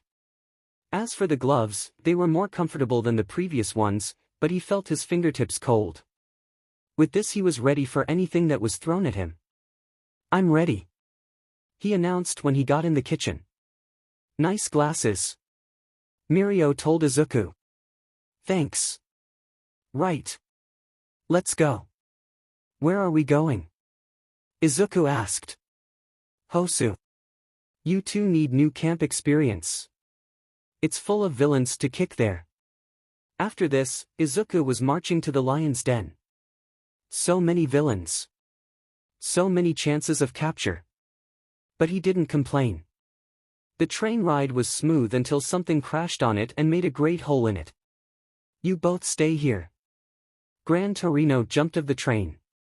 𝐬𝐻𝐸. Stay on the train. Mirio went after 𝐲𝐻𝐸. 𝐬𝐻𝐸 looked at the hole in the train's wall. He saw something on the horizon. Smoke maybe. Then he remembered, 𝐴𝐻𝐸. He's here, right? What are rules after all of this? He ran off the train and went on its tracks until safe ground. Once he was out of the track, he ran towards the smoke pillar. It took a while and lots of effort, but he got somewhere. He found 𝐴𝐻𝐸's helmet in the entrance of an alley. He would regret his decisions, but that was for later. As he got in the alley, he saw a terrible vision. 𝐴𝐻𝐸 was on the ground defeated while the hero killer, Stain, held a hero by the neck. And, obviously, by 𝐬𝐻𝐸's recklessness, he went for a punch and backed once a blade almost got his nose. What do we have now? Stain said, tasting every word. 𝐬𝐻𝐸 knew what to do, but he had to be quick. He touched the side of his watch and his visor lit up. He clicked almost in false, but he was sure it was the right place. He put on his visor knowing it would start a battle, but he had to confirm. He shared his location with everyone in his class. You think you can fight me? Stain made a stab in the air and 𝐬𝐻𝐸 got out of its reach right on time. What can you do against me? Stain slashed the air and 𝐬𝐻𝐸 escaped again. Midoriya. Stay out of it. This is my fight. 𝐬𝐻𝐸 could hear 𝐴𝐻𝐸's voice. He was conscient. See how this world is full of fake heroes. Stain made another attack of which 𝐬𝐻𝐸 escaped. Using their power to practice vengeance. And it is one of the Purist. 𝐡𝐴NE started slowing and 𝐬𝐻𝐢 slowed as well, interested in what 𝐡𝐴NE had to say. Lust, greed, rage. Heroes have forgotten what their purpose is. And someone has to clean this world of the fake ones. So, you decided to become a villain so bad heroes cease to exist. This is just as messed up. But someone has to do it. 𝐡𝐴NE prepared another attack but didn't use it right away. So, what type of hero are you? 𝐬𝐻𝐢 thought of how much of a fake he was as well. A villain's son trying to become a hero. What was he even thinking?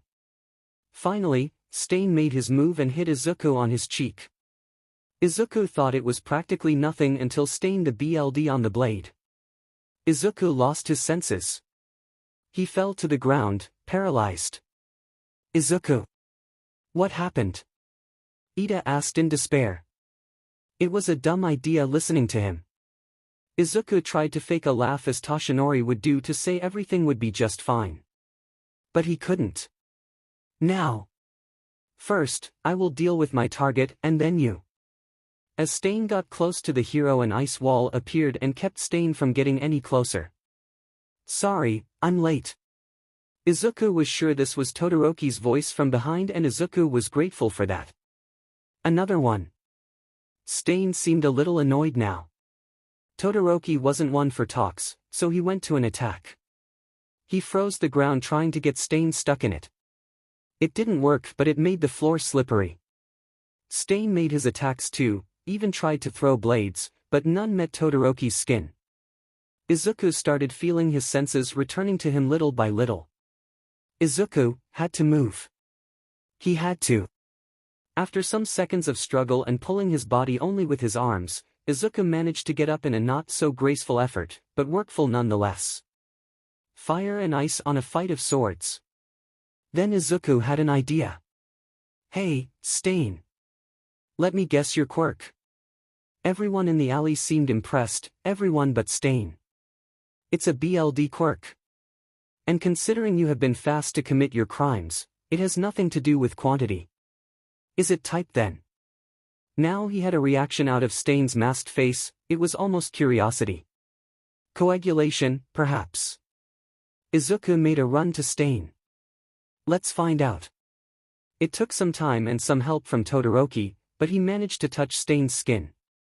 With that he looked somewhat terrified, helpless. The hero sat up taking his breath. Ida got up too. I told you it was not your fight. It is our fight once you gamble with your life like this. Do you know why? Because that's what heroes do. They butt in people's lives when they know something can be saved out of it. But, stay alive for us. And help us fix this. 𝐬𝐻𝐢 sounded like Tenko. Their little dialogue gave 𝐡𝐴NE time to process what happened. You blocked my quirk. Is that what you're about? That reminds me, where is your fire? 𝐬𝐻𝐢 found himself amid problems, but who got what was going on with 𝐡𝐴NE? No way. So, the legends are true. 𝐬𝐻𝐢 froze at 𝐡𝐴NE's glare. I almost feel bad for you, kid. But everyone knows that a villain's son, a villain is. 𝐬𝐻𝐢 was crushed on the inside. He always told himself all sorts of horrible things, but hear it from the outside was just confirmation of the truth he already told himself. He was busy progressing the words and didn't see Mirio was now punching 𝐡𝐴NE in a way that kind of reminded All Might. With Mirio's entrance 𝐡𝐴NE was suppressed and captured. I told to stay in the train. Mirio looked despaired. And I thought I told you both to stay put. Gran Torino said from the alley's entrance. Mirio got even more despaired, but he stayed put. Mirio went first. 𝐬𝐻𝐢 tried to justify. Doesn't matter who disobeyed me first, you both disobeyed me. Shoto. They heard a voice from behind Gran Torino. Todoroki made a face that 𝐬𝐻𝐢 knew way too well. He was in trouble. 𝗫𝐴ndeavor appeared in his hero costume, set aflame. Don't run away from me, you little 𝗫𝐴ndeavor, it was good working with you. I was hoping you get 𝐡𝐴NE to the police station. Gran Torino tried to keep it professional. Of course. 𝐬𝐸vor made a face and turned to face 𝐡𝐴𝐻 in cuffs, held by 𝐸𝐸. As he went for 𝐡𝐴𝐻, he looked by the side of his eyes to 𝐬𝐸vō. There was disgust in his glare. "Watch out!" 𝗀𝐻 shouted. 𝐬𝐸vō turned to see what was going on, just to see claws getting him like he was an easy prey. He was scared, he wouldn't deny that. He probably screamed a lot. But he suddenly felt like falling again. Well, he was falling. But he was held by someone. He finally opened his eyes just to see 𝐡𝐴𝐻. Then, "You're like me." 𝐬𝐸vō didn't understand what 𝐡𝐴𝐻 meant by that. Villains that try so much to be heroes in some way. 𝐡𝐴𝐻 didn't look like he was sorry for all he made, but he looked confused, genuinely confused. 𝐡𝐴𝐻. Put your hands where they can be seen. 𝐬𝐸vō heard 𝐬𝐸vor scream from around the corner. 𝐡𝐴𝐻 looked tired. "I'm looking forward to see how your tale will end." 𝐡𝐴𝐻 collapsed and fell beside what grabbed 𝐬𝐸vō into a flight, a winged 𝗚𝗚. 𝐬𝐸vō was surely trembling, but he didn't move, he didn't cry, he did nothing. He was way too astonished to do anything. When he was aware of what was happening, he was already on the hospital. The chief of Hoso's police was there too, and 𝐬𝐸vō considered confessing his lineage and getting on jail. But soon the chief said there was no punishment for them. 𝐬𝐸vō was relieved when the chief left, keeping his words. "Midoriya, what did 𝐡𝐴𝐻 mean with a child of a villain will be?" Ida asked out of the blue. 𝐬𝐸vō didn't know what to say. 𝐡𝐴𝐻 was right, he should have never got into UA. "What if we keep it like that?" Todoroki offered. "We tell you our secrets and you tell us yours." 𝐬𝐸vō nodded lightly and Ida did the same. "Alright, my father made a quirk marriage and he is training me against my limits on his spare time. And when he's not doing that, he's beating my mother or my siblings." He sounded so calm, but 𝐬𝐸vō knew there was a melancholy to it deeper than imagined. "Ida, your turn." "Right." Ida thought for a while. "Since my brother's work accident, he's been hospitalized and is receiving cares, but he is never going to walk again. And I thought that avenging him would make things better, but it didn't. 𝐡𝐴𝐻's right, I'm an excuse of a hero." 𝐬𝐸vō wanted to comfort Ida, but how could he do this feeling the same way? "Midoriya, your turn." Todoroki remained cold. "My mother is a teacher and she is the loveliest person of the world, and a villain fell in love with her and tried to keep it from her. One day he got arrested and left my mother alone. She was already pregnant at the time, so she had to raise me alone. So, you're proving you're different from your father by becoming a hero." Todoroki shared his view. "I never thought about it like that. Maybe that's what I've been seeking this whole time." This time, he got silence and stares out of his friends. It was kind of disturbing, but soon they softened and turned away in a bit of fondness. "If it makes you feel better, my father is more of a villain already." 𝐬𝐸vō couldn't help but laugh at Todoroki's statement. How can a pro-hero be like a villain? 𝐬𝐸vō thought. And I just did some villainous things, if I do say so myself. Ida tried to seem reckless, but he was way too correct to look reckless. "No. You made an example of someone sad and confused." Todoroki immediately affirmed. "Yes, a little," Ida accepted in defeat. Who would have guessed that such a day could have turned out like that, sharing secrets in a hospital, comforting each other on their misfortunes, strengthening friendships like they should have done already. Greater than over equal to less than over equal to victory hand. On the following days, not him nor Mirio would be returning to 𝐴𝐻. Something about losing his teaching license. But 𝐬𝐸vō went to see him one last time. The man didn't like him, and he didn't like the man, but there always was a certain respect 𝐬𝐸vō nurtured for 𝐴𝐻. He was by one for all side, seeing their many victories and power demonstrations, but never wanting it to himself. Don't get him wrong though, he always protected the heritage. And 𝐬𝐸vō was hoping to be something like that, perhaps not holding the power, but helping protect it. So, 𝐴𝐻 got 𝐬𝐸vō out of his line of thought after a sip of tea and a bite of takoyaki. "What is your name?" Izuku thought that the man finally ran crazy after so many years of living. Then Izuku thought again. I haven't come up with one yet. Then you have to think fast. You're late by now, aren't you? Izuku nodded slightly, acknowledging his disadvantage compared to his classmates. You know, I always thought of you as a rogue. 𝐸𝐻𝐻 said to help and insult him at the same time. Because I steal. Because you're a scoundrel. Wow. What a appealing trait. Izuku put as much sarcasm as he could. I had seen you as a villain. 𝐸𝐻𝐻 admitted. But when I started meeting you frequently, I noticed you were more of a misunderstood kid than a real-life villain. Nice joke. I don't kid around like you youth do. When you and your mother appeared, I wanted to turn you on the police. But Nana didn't let me, and soon Tenko and Toshinori went to her side. I had no choice but to join your little protection squad. And to be honest, I don't regret it. Izuku looked to 𝐸𝐻𝐻 and saw him looking away in pride but being true to his words. Thanks. Izuku said, truly grateful for 𝐸𝐻𝐻's sincerity. Actually, I think you gave me a name idea. Oh, did I? Tell me, then. I will tell you. But first I have to tell my teacher. 𝐸𝐻𝐻 gave a look that clearly said, strange decision. Fair enough. Once class returned, those who didn't find a name on the last class were invited to make an appearance at the front and tell it to the class. First to take initiative was Ida. He chose 𝐸𝐻𝐻, which Izuku thought was sweet of his part to honor his brother like that. Then came Todoroki with carte blanche, the extreme temperatures hero. Wow, Todoroki. Didn't know you knew French as well. Aoyama looked amused. And I don't. My sister helped me get this done. What does it mean, anyways? It means blank paper. It's also used to say you have free will to do as you please. Yaoyorozu offered immediately. I like it. Todoroki said almost to himself. Alright. Bakugo. I don't want to go. Everyone gets to go.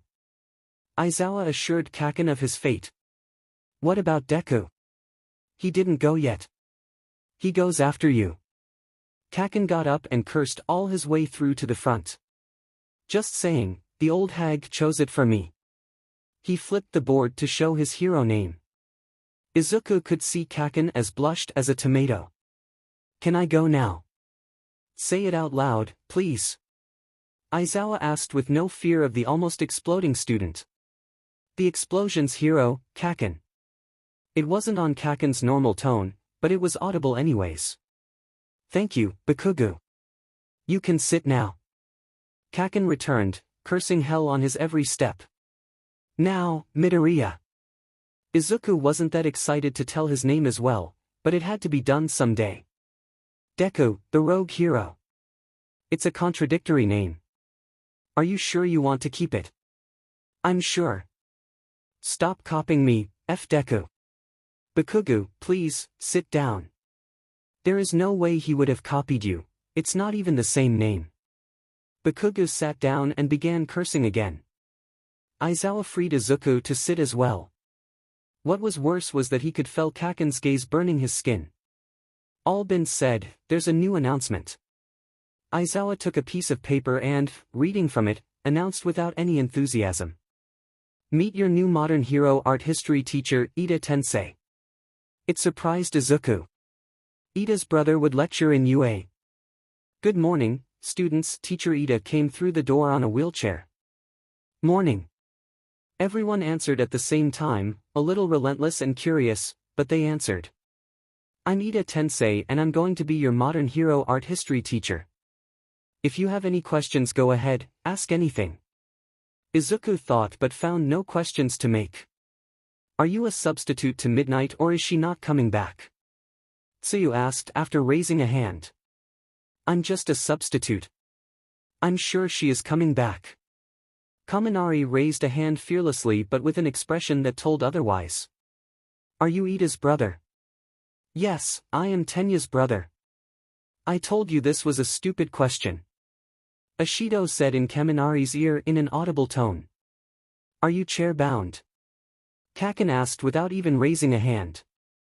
Aizawa and Ida made a look that said, that's not something you ask so openly, but Teacher Ida didn't mind. Yes, I'm chair-bound. But it does not affect me on my teaching techniques. That was what the class needed to hear, and enough to make Izuku trust that Teacher Ida would do his best to lecture them.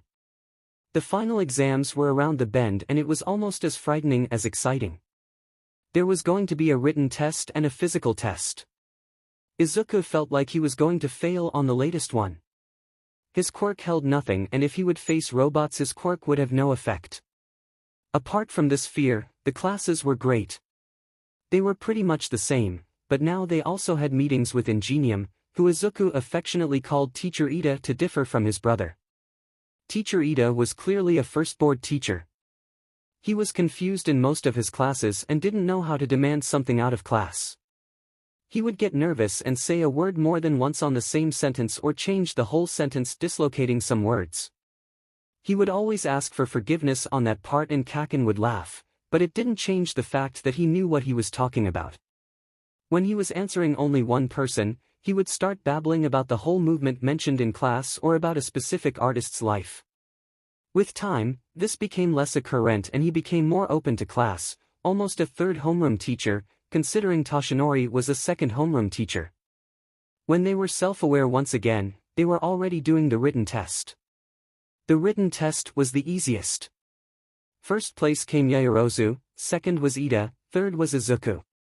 𝐀𝐦 couldn't stop cursing and exploding some parts of his desk because he was in fourth. Todoroki seemed satisfied with the fifth place. The worst positions were filled by Kaminari, 𝐬𝐡𝐢 and, strangely, Mineta. Kaminari had discovered a type of cheating which demanded reading and rewriting. For Izuku it was a form of study, a bad and not so productive form of study. Mineta was caught cheating with a water bottle, but it only had pictures of women. 𝐬𝐡𝐢 simply didn't know there was a test. But the fear of everyone in class was the physical exam. After 2 weeks, they got in a bus to do the test. They chatted all the way, trying to find out what the whole test was about. When they got there, they met with all their teachers. Nizu got out of Aizawa's battle scarf and started talking on how the test has changed because of the recent attacks by the villains. Now there would be no robots for the tests, instead they would face their very. Izuku got a little scared. Did it mean All Like All Might, Eraserhead and Nizu? All Might was the #1 hero. Nizu was one of, if not, the brightest genius of whole Japan. And they had a special bond with Eraserhead as a homeroom teacher. Turns out that yes, it was all of them. Which, interestingly, included Teacher Ida. Soon the teachers called out for the students they were going to fight. First to go was 𝐀𝐦 and Kaminari with Toshinori. Kaminari was trembling while 𝐀𝐦 laughed at the face of the challenge. Second was Snipe calling 𝐀𝐦 and Tokoyami. Then Nizu with Kirishima and Mina, Cementos with Sato and Shoji, 13 with Yaoyorozu and Ochako, Power Loader with Aoyama and Mineta, Eraserhead with Todoroki and Ojiro, Ectoplasm with Hagakure and Koda, Present Mic with Siro and Jiro, and finally, 𝐀𝐦 with Izuku and Ida. Izuku didn't complain, he was more curious about how would 𝐀𝐦 fight. The teacher took everyone to each camp on a bus. Teacher Ida in special had a car and with some help from his brother and Izuku, he got into the driver's seat and the chair was now on the back of the car. When they got in and put the safety belt on, Izuku took notice of an extra lever that the car displayed. It looked like an old-fashioned handbrake or a car gear. Izuku thought it was how he accelerated and braked since the pedals weren't exactly in his reach.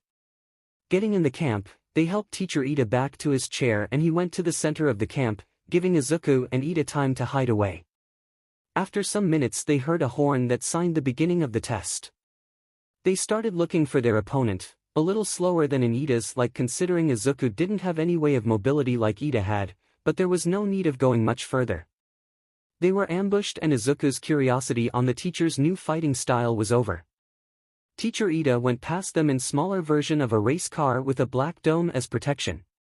Izuku didn't know how it worked, but it was impressive in many ways. Izuku didn't plan for such a thing, and if it was purely mechanical, 𝐬𝐡𝐢𝐬 quirk would have no effect on him, and such protection would prevent any physical contact. 𝐬𝐡𝐢. Hop on my back, 𝐸𝐸 said confidently. 𝐬𝐡𝐢 didn't have any plan, so he did as 𝐸𝐸 said. Some runs and turns later 𝐸𝐸 stopped and 𝐬𝐡𝐢 got off his back. What do we do now? He has a race car with extra protection. Did you know about that? Actually, I'm just as impressed as you are, 𝐸𝐸 answered immediately. But if I can't reach him, I can't block his quirk. And who's to say if that will even work? This chair could be a whole car in itself. 𝐸𝐸 thought for a while. 𝐬𝐡𝐢 could almost see a light bulb light up over 𝐸𝐸's head. But he didn't finish the turn. It means there are no gears. What do you mean? The great difference between me and Tensei is the lack of gears. If he wasn't able to finish the turn, it means he is still using his quirk. I found it different to have only 2 turbines, 1 to each side. You have 6 turbines, right? 𝐬𝐡𝐢 commented. Yes. But if one fails, what happens to the other? Would it do the whole work, or would he spin in circles? 𝐸𝐸 made the movement to answer. He stopped and finally gave his response. He would spin. His turbines are on the arms. So, they are far from the center, unlike yours. You would probably deal with this in less stress, but he would have to deal with his center to find balance and get out of the problem. So, you have a plan. It wasn't a question. 𝐸𝐸 knew the conclusion that 𝐬𝐡𝐢 got to. More of a concept. If we can somehow stop at least one of his turbines from working, then we can get him on surprise and end this test. But there is a problem. What problem? We can't cause him any damage while he is inside the race car, let alone block his quirk. Turns out they didn't have all this time to think of a plan. Teacher 𝐸𝐸 came running, almost hitting 𝐬𝐡𝐢 on his run. Leave this to me, 𝐸𝐸 said, getting to battle. He tried landing over the car and failing for some inches. 𝐬𝐡𝐢 was a target again. Was Teacher 𝐸𝐸 protecting his younger brother from the test? 𝐬𝐡𝐢 ducked out of the way of the race car. A race car is known for being low and light so the racer can reach great speeds. This was applied to Teacher 𝐸𝐸's car as well. What Teacher 𝐸𝐸's car didn't have in common with normal race cars was its length and protectiveness. It seemed to be made of carbon fiber and some sort of metal combined. The dome was made of darkened glass, perhaps armored glass. What 𝐬𝐡𝐢 found odd was that the only visible place for anything to get in or out was the turbines. He had to escape from another attack, and as he did, he got a glimpse of what was going on inside. It was bright and had many panels. 𝐬𝐡𝐢 thought of all the drawbacks he could for engine-like quirks. Overheating, malfunction, lack of combustive. But 𝐬𝐡𝐢 didn't have a fire quirk anymore. They couldn't stay all day there waiting for Teacher 𝐸𝐸 to run out of stamina or whatever he uses as combustive. He could cause a malfunction, but how? Another attack and 𝐬𝐡𝐢 was not fast enough. He was sent flying to a building. He wasn't in any favorable situation. Opening his eyes, he saw 𝐸𝐸 running after his brother. They could escape and try to outrun their teacher. This would fail. They could use 𝐬𝐡𝐢's quirk to cause confusion, getting 𝐸𝐸's quirk to have a better momentum. The thought gave 𝐬𝐡𝐢 shivers. He would never steal a friend's quirk, better redo the test all along. There was no way to block his quirk as well. What could they possibly do? 𝐬𝐡𝐢 was now knowing the struggles of a quirkless person and he felt so helpless. If I F up everything, will it make a right? He joked to himself as he got up. He saw Teacher 𝐸𝐸's movements and tried to find a pattern. He had trouble to make turns, just like 𝐸𝐸 said, but he didn't lack velocity. Could he even brake if he was in collision with something? It was 𝐬𝐡𝐢's turn to turn on the light bulb. He stood in the middle of the fake street in the fake city. He waited for a reaction from his teacher. When he saw the car coming in all its speed, 𝐬𝐡𝐢 thought what a terrible idea that was. Some seconds before collision he jumped at the dome and held onto it, because his life literally depended on it. With that, his teacher couldn't see what was going on and could do nothing about it. He would have to stop or continue until he crashed on something. It was strong, keeping his grip on the dome. When the time came, 𝐬𝐻𝐬 didn't see as well and crashed with the car. Luckily, carbon fiber was not the only thing that this car was made of. Once 𝐬𝐻𝐬 was half aware, he saw the glass dome open. 𝐬𝐻𝐬 touched 𝐂𝐸 cheek, blocking his quirk. 𝐸𝐸 came as fast as he could, and after checking if everyone was okay, he apprehended his brother. They passed the test, caused a traffic accident with a paraplegic involved, and apprehended a hero. This is certainly a story 𝐬𝐻𝐬 would share if he survives the life of a pro hero. 𝐬𝐻𝐬 was now at the infirmary. Turns out his crazy plan gave him a set of broken ribs, some dislocated limbs, and a broken leg at the forced end of the race. While Recovery Girl was giving sermons about how dangerous it was, 𝐬𝐻𝐬 listened to everyone telling about their victories. 𝗔𝗨𝗧𝗟 and 𝗔𝗨𝗧𝗟 had muted present Mike by putting tape on his mouth, and 𝗔𝗨𝗧𝗟 annulated any other sounds with her quirk, making it easy for 𝗔𝗨𝗧𝗟 to approximate. Ochako and Yaoyorozu stopped 13 with loads of light bombs, disorienting 13 and permitting Ochako to do a surprise attack. Mineta was hidden in a side of the room while Aoyama explained what happened. Mineta didn't stop talking about girls and how sexy they were, so Aoyama knocked some respect onto Mineta, almost costing them their lives. Mineta threw loads of his purple spheres of hair against Power Loader, making it easy for Aoyama to finish the test. "I'm still going to fix the 𝗵𝗃𝗧𝗟𝗓." As Aoyama said it, Mineta shivered in his corner. "And where is Ida?" Ochako asked. "He is with his brother on the other room. Let's say we caused a little accident with a race car." As 𝐬𝐻𝐬 stated, everyone looked a little concerned and 𝐬𝐻𝐬 started sweating cold, but once they got out of the room with no scratches at all, they all felt way relieved. They joined their talk and waited for the others. Soon came 𝐀𝐦 and 𝐍𝐭 They had defeated 𝐷𝐈𝐻 by the shield and spear tactic, 𝐍𝐭 as a shield and 𝐀𝐦 as a spear. It took a while, but they were able to capture 𝐷𝐈𝐻. Then there was 𝐻𝐡𝐬𝐬 and 𝐸𝐻𝐦. They fought against ectoplasm, and their strategy was to use the birds as a mark to which ectoplasm was the real one. Once they found the real one, 𝐻𝐡𝐬𝐬 used her invisibility to come unannounced and get him arrested. Sato and Shoji didn't have the same luck of coming so unharmed. They fought against 𝐶EMENTOS. Shoji had to keep throwing and getting Sato for a small chance of them hitting 𝐶EMENTOS' blind spot. Luckily, they were able to get him when they twisted the roles and Sato threw Shoji that literally hugged 𝐶EMENTOS, incapacitating him. Finally, after some time, Ojiro came on running, almost terrified. He explained in half words that he ended the test by escaping while Todoroki held off Eraserhead. Some words after this, both Eraserhead and Todoroki came into the infirmary with bruises, deep cuts, frost bites and burns. The scene was horrifying and yet intriguing. They were so strong, but now they seemed so fragile. Izuku didn't know who to comfort first. They were both good friends of his. He decided to leave it alone for the time. Finally, the horn sounded again, and the test was over for good. There were only two teams that didn't make it on time, Kaken with Kaminari, and Mina with Kirishima. When they appeared, they seemed exhausted. Kaken and Kaminari in special didn't look good. The bruises were the least of what they suffered. There were cuts, burns, broken bones, dislocated limbs and exposed bone fractures. Recovery Girl went crazy and went for a verbal fight with Toshinori. There was screaming on the other side of the door and loads of concern. Izuku knew what they meant. His mother would have the same talks whenever Toshinori tried to give Izuku lessons on how to defend himself.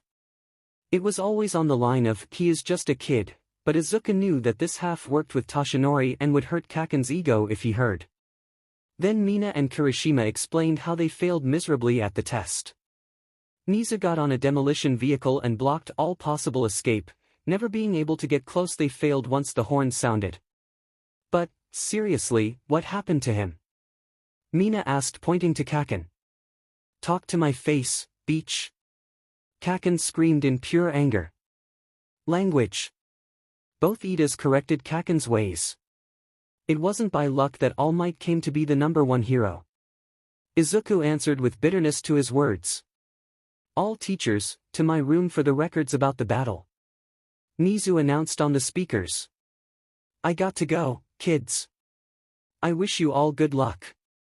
𝐀𝐦 got out of the round table and followed a fully recovered Aizawa out of the room.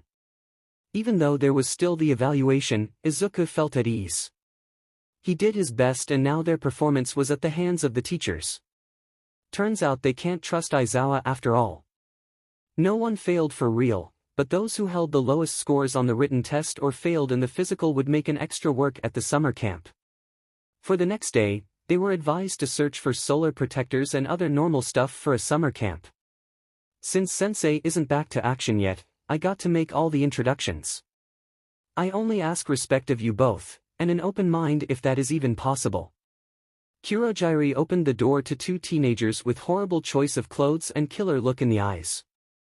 After that 𝗀𝐭 thought he had seen enough and made a clear body message that he was disinterested by his new toys already. 𝐀𝐦 made the face. His face was always the same because of the fog, but some years working communication, gentle signs, and body language made 𝗀𝐭 aware of everything that 𝐀𝐦 meant in each glare. This one said, "Stay." That's an order, even though 𝐀𝐦 had nothing to hold against 𝗀𝐭 to make him stay. These are Toga and 𝗵𝗃𝗍. You two will be working with them for quite some time. 𝗀𝐭 was not worried by Midnight's movements, he already knew her. She was probably looking at them like they are fresh meat for her knowledge-thirsty self. What he was aware was the newcomers' every movement as they presented themselves. They were psychotic, hungry for bloodshed and grasping for any possibility of destruction. For the final test, he decided to attack unannounced. 𝐀𝐦 soon neutralized all treads, but this confirmed what he thought: they were killing machines, mercenaries longing for a little freedom to cause a massacre. He was sure 𝐀𝐦 was lecturing them on their bad behavior. 𝗀𝐭 didn't care. Soon they were dismissed, but 𝗀𝐭 didn't let his guard fall. 𝐀𝐦 distributed some jobs. Midnight would show around while 𝐀𝐦 would take 𝗀𝐭 for a walk. But 𝗀𝐭 noticed the time 𝐀𝐦 took to give the new guys their orders. Either he didn't trust them, or he had specific orders for them. 𝗀𝐭 would have to sleep with an eye open for them. Once they were out of there via 𝐀𝐦's portals, they found themselves in a mall. "You took me to go shopping. I don't care what you do as long as you are here once I return. I have my own things to do," 𝐀𝐦 said coldly. "Such as seeing your little hero friends." 𝐀𝐦 turned with despair. "No worries, I'm telling no one." "If you tell anyone, aren't you late for your movie section? As long as I'm aware it starts in 5 minutes. So, you're not perfect," 𝐀𝐦 said in laughter. "It had to be rescheduled. Then you have time to better yourself a little." "What do you mean by that statement? You're always wearing social clothes." 𝐀𝐦 made a silence, indicating that even if he didn't like the affirmation, he acknowledged its accuracy. "Give me 5 minutes and I help you with that." 𝗀𝐭 declared a certain victory. "What are you going to do? Let's keep these little secrets to ourselves, okay?" 𝗀𝐭 demanded, taking his makeup out of the holds of his hood. He passed the base on his scratches, put a light blush on his cheeks and finally the eyeliner, both to the eyes and both to give back the color of his mole that so much reminded him of his grandmother. "Okay. Let's go." 𝐀𝐦 looked amazed, maybe by the difference of before and after makeup, maybe by the type of interests that 𝗀𝐭 nurtured. They went to various clothes shop. They made terrible mistakes. The biggest was probably letting 𝐀𝐦 try shorts. The second biggest was trying to make a change of colors. Putting red and orange. With this, 𝗀𝐭 built a pattern. He could wear pink, blue, teal, white and black. As for the style, he was surely suited for formal casual. But it was difficult for his body type. A specific pattern, indeed. No wonders he always wore the same clothes. After some time, they found a perfect match: jeans with teal shirt. Interesting how they were practically in stake zero. "Now that I think of it, I have no money to pay it," 𝐀𝐦 said a bit down. "No worries, today is on me." 𝗀𝐭 remained neutral. "Seriously?" "Yes. If that's what it takes to see you wearing something different." He paid it in full cash. He had to do this to keep his identity. And it was no problem. His money was always invested because he had little bills to pay. The house was already paid, and he left enough money for Nana to pay the bills for a lot of time. That reminded him how much he missed her. Once they were done with the shopping, 𝐀𝐦 went to the cinema to meet his hero friends. And 𝗀𝐭 had his own meeting to make. He sent some messages and headed to a cafe. He sat at a table and waited. Some minutes after that he saw the green-haired boy moving in his direction. 𝗀𝐭 hadn't seen 𝐬𝐸 in a time now. Hey. 𝗀𝐭 waved in 𝐬𝐸's direction. The boy quickly sat down and started talking. First, he said hi, of course, but then he said a waterfall of stuff that happened since 𝗀𝐭 left. He missed that encyclopedia of a boy. 𝐬𝐸 told his days in UA, the sports festival, how he gave endeavors quirk back, ingeniums ingression on lecture, his final exam, and the soon-to-come summer camp. 𝗀𝐭 listened to all of them carefully. He knew the importance of listening not only to the listener, but to the speaker too. Once 𝐬𝐸 was done telling the news, he finally asked for 𝗀𝐭's news. My news. 𝗀𝐭 thought on how to put the things into words. Not much. Oh, and sorry for the punch back then. Don't say it. By the way, it was good punch. Really? Yeah, I had a black eye for almost a week. 𝐬𝐸 didn't seem happy with that, but 𝗀𝐭 knew the importance of a good punch. It could teach you to defend yourself or to stop being a jerk. Just for you to know. 𝗀𝐭 had to make sure it didn't hurt in 𝐬𝐸 as much as it had hurt him. It's just a fake, alright. Once we end the League of Villains, everything is going back to normal. I'll make sure of that. You don't have to fix everything, you know. Me and everyone back home will receive you with open arms at any time. 𝗀𝐭 knew that, and it frightened him. If he really had come to be a villain, would they receive him in the same way? Thanks. 𝗀𝐭 hoped for the best of his fate. After loads of talk and coffee, they went to do some shopping for the summer camp. 𝐬𝐸 didn't have that much of a list, but 𝗀𝐭 accompanied him anyway. Once they were done, it was already time for 𝗀𝐭 to return to 𝐀𝐦. 𝗀𝐭 had forgotten how good it was to be himself again. But nothing lasts forever, that's why he had to keep this job and end this quick.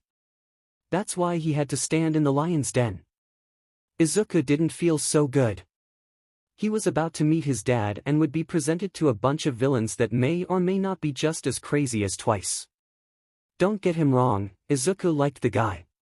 The talks and explanations he gave to 𝐬𝐸 were sure interesting, but it could not be denied that Twice had serious mental problems. Finally, someone knocked on the door, and Twice went to open it, but 𝐬𝐸 only saw who was behind when Twice got out of the room, a little flattered, perhaps even pleased to meet the man. He was a white-haired man of a considerable height. He was dressed in an expensive suit, although lacking a tie. His eyes were wine red, very close to cherry, but they seemed to have been of other color. Can I sit here? He pointed to a chair on the opposite side of the table. 𝐬𝐸 said nothing, so he sat anyway. How have you been? He waited for a response, but 𝐬𝐸 gave none. You've grown so much. He ignored the silence as if it was part of the routine. You look so much like your mother, you have her eyes. 𝐬𝐸 knew that. Her eyes and her hair. Both are in a dark shade of green.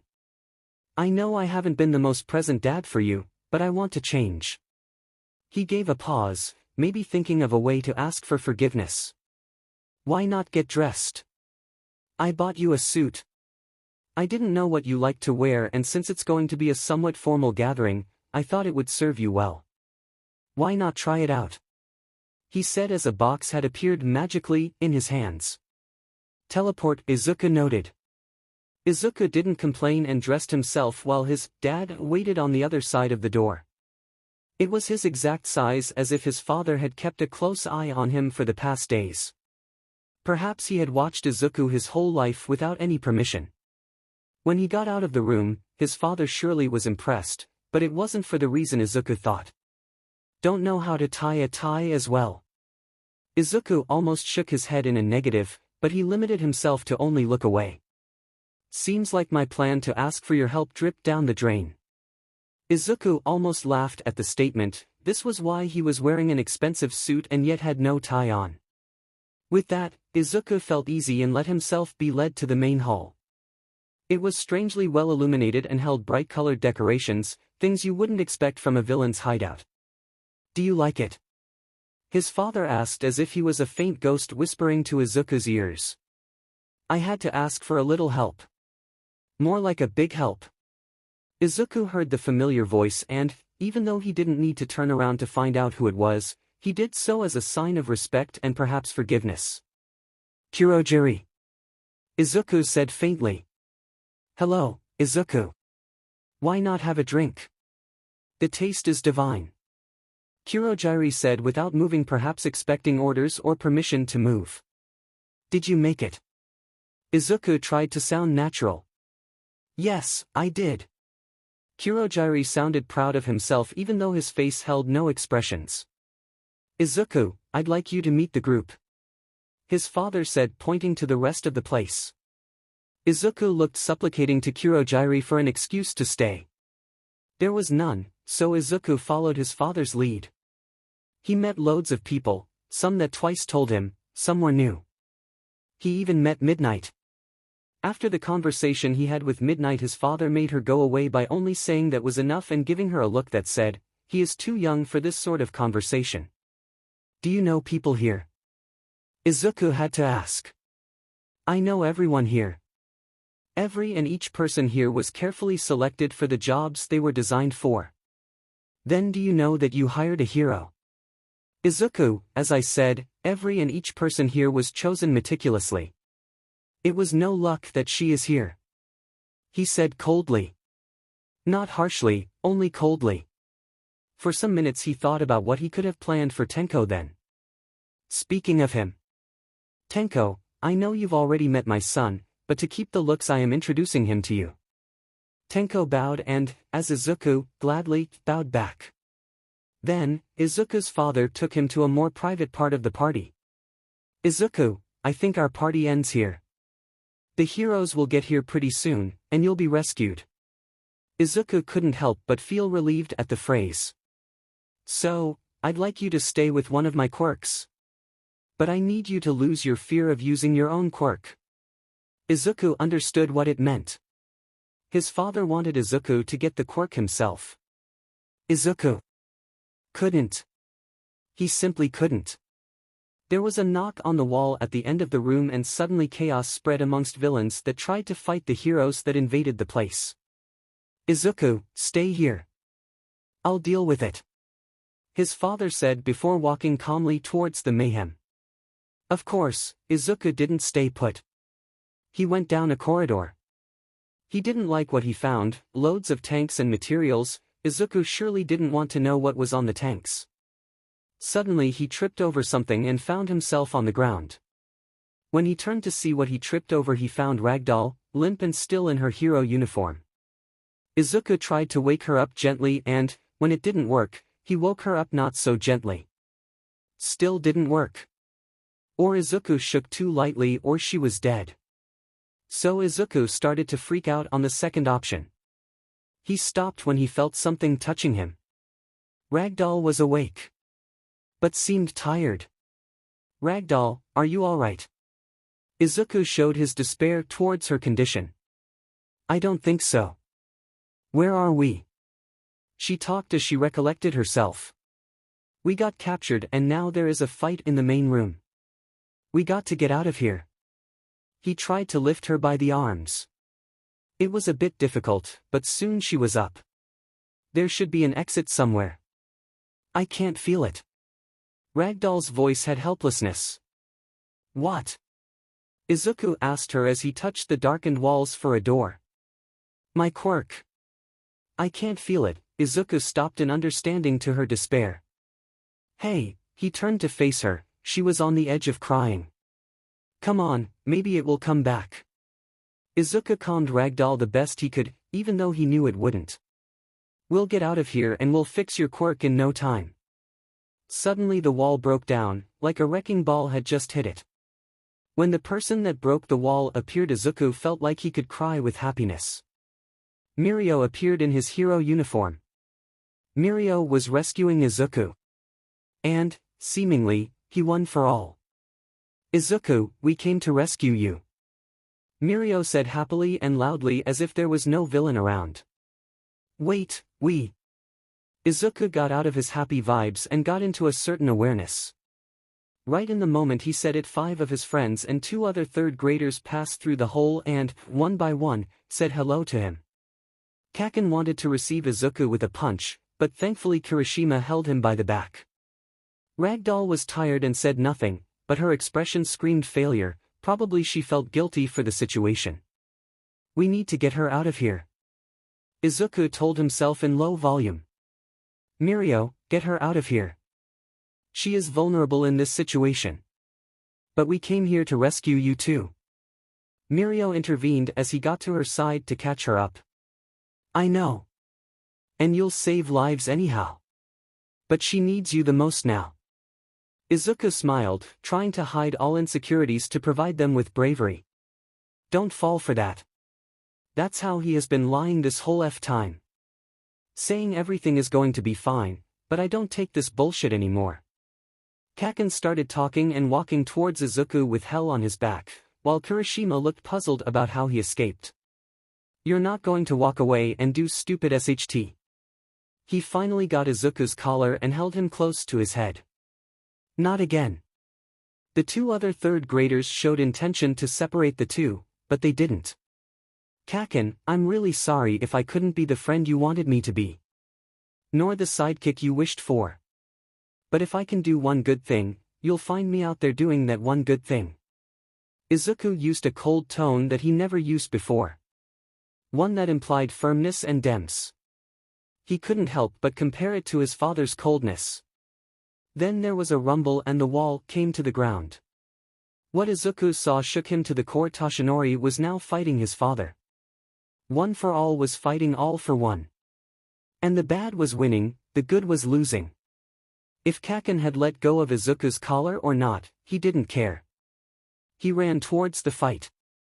He not only wanted to stop this scene, but he also had unfinished business with his father. Taking Ragdoll's quirk was not the first of his crimes, nor the biggest, but it didn't change the fact that stealing someone's quirk was wrong. And he knew everyone was after him after this. He didn't care. As he tried to get close, he saw glimpses of the fight. Punches on a magnetic field, earthquakes of kinetic energy, and movements in a non-human velocity. As soon as Izuku could get close, he felt the coldness of his father's glaze. Then he heard bodies falling behind him. "Finally," his father said as he cleaned his clothing from the dirt, with a look that said, "It is for your own good." Izuku was afraid to look away from his father, but he couldn't resist. As he turned, he saw all his friends on the ground, trembling, as if amid fever dreams. "Don't you worry, they'll be fine. They are facing their worst nightmares right now. Thankfully, you're here to save them." His father offered his hand. "You'll save them, right?" So that's how he would be forced to do what he was avoiding his entire time. It wasn't of Izuku's like, but if he didn't, who would? Izuku reluctantly took his father's hand, as you'd take the hand of the devil. He searched for the quirk and found himself in a headspace like his own. Green walls and pedestals with all sorts of gems and stones. His pedestals though held the same wine-red colors.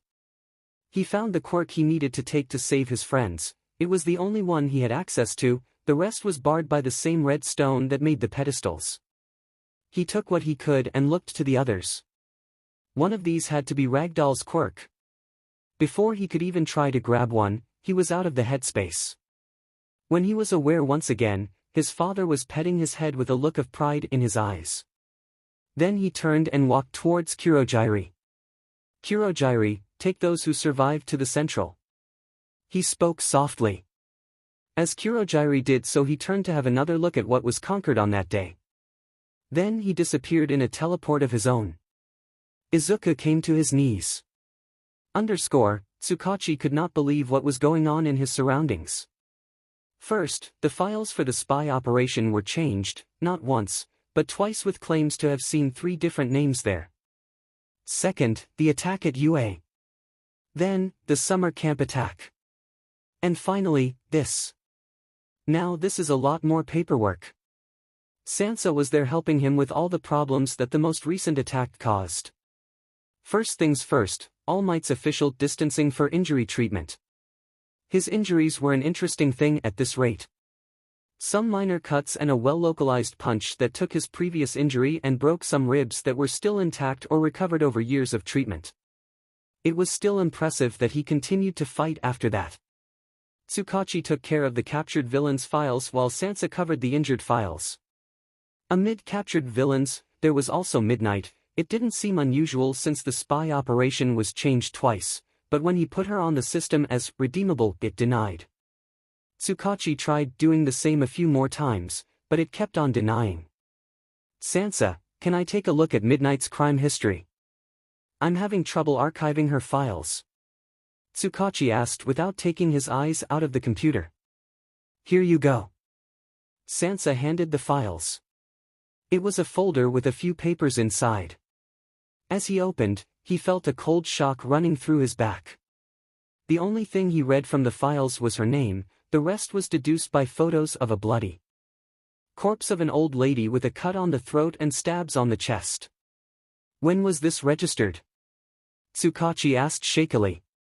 This morning. We received a call about 10:12 a.m. from a woman in distress saying she just got home from the grocery store and found the lady already dead. Who made the call? 𝐸𝐸 was already desperate to know if he had to give the bad news.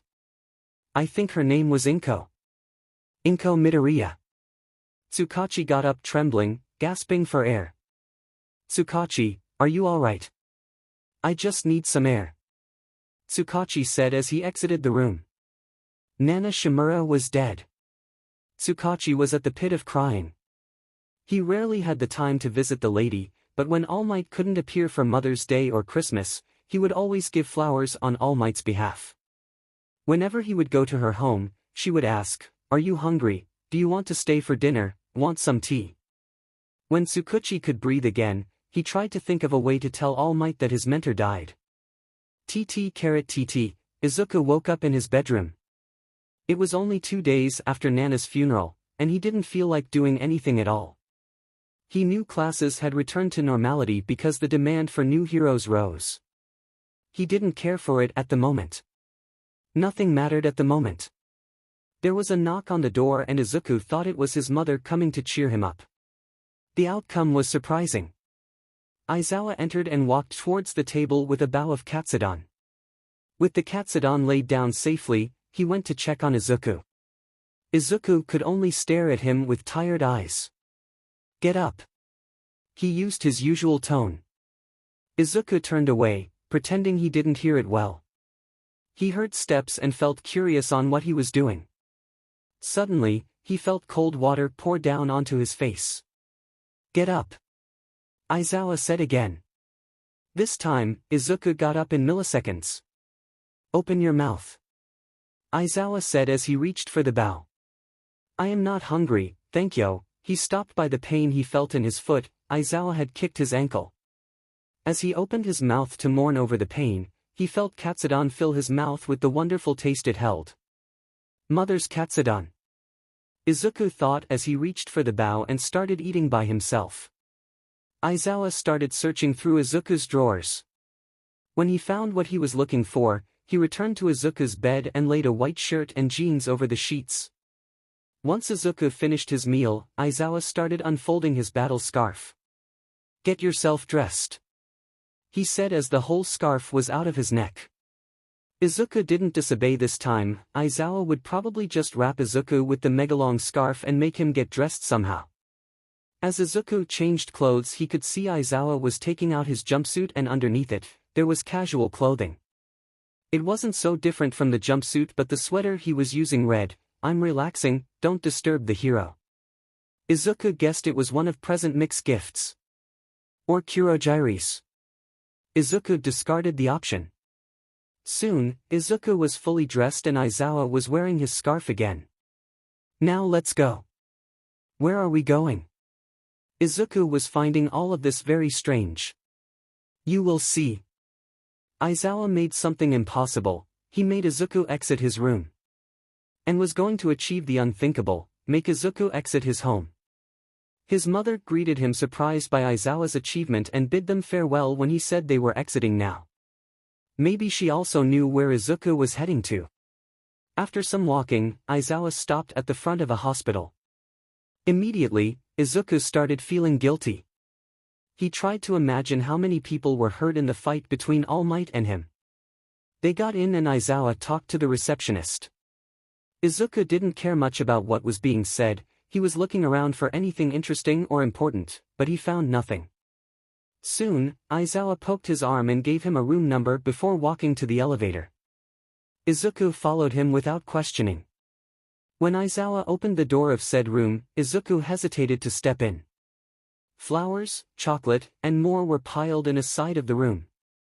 Monitors and life support machines were at the side of the bed. But the person in the bed is who made him hesitate. 𝐬𝐻𝐬, come in. Aizawa said from the window, on the other side of the room.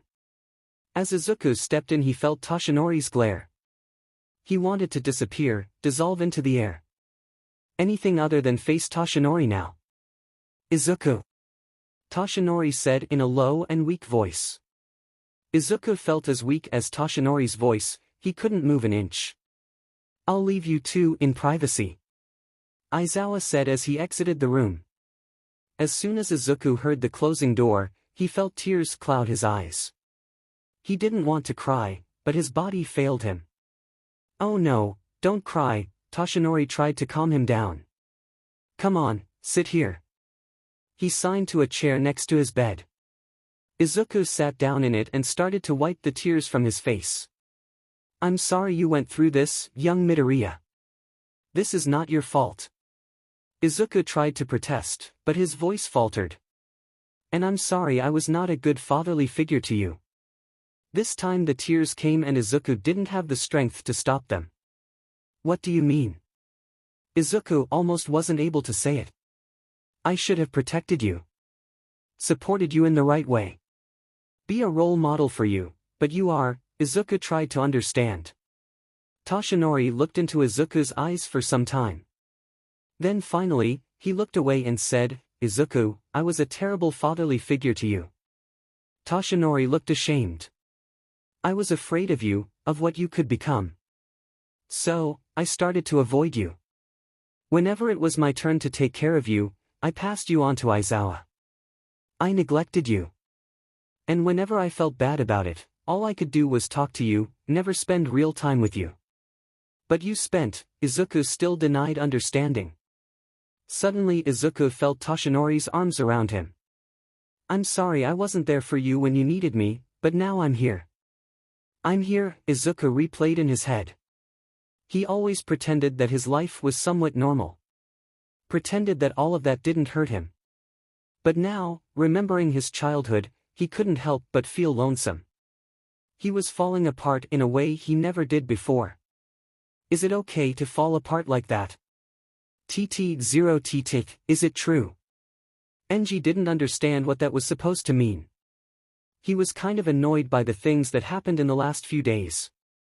He never really had the patience to deal with these home things, especially with these teenage rampages. What? Enji asked out of anger. You said a villain disappeared with your quirk. Shoto was clearly trying to get him out of his mind today. But you got it back. It was almost inaudible, but Enji knew where this was heading. Got something to say, Shoto? Enji finally said, pretending to have the patience to do that. No. This time it was loud and clear, with the determination of someone who was planning the end of a war. Or the beginning of it. But Shoto limited himself to walking away.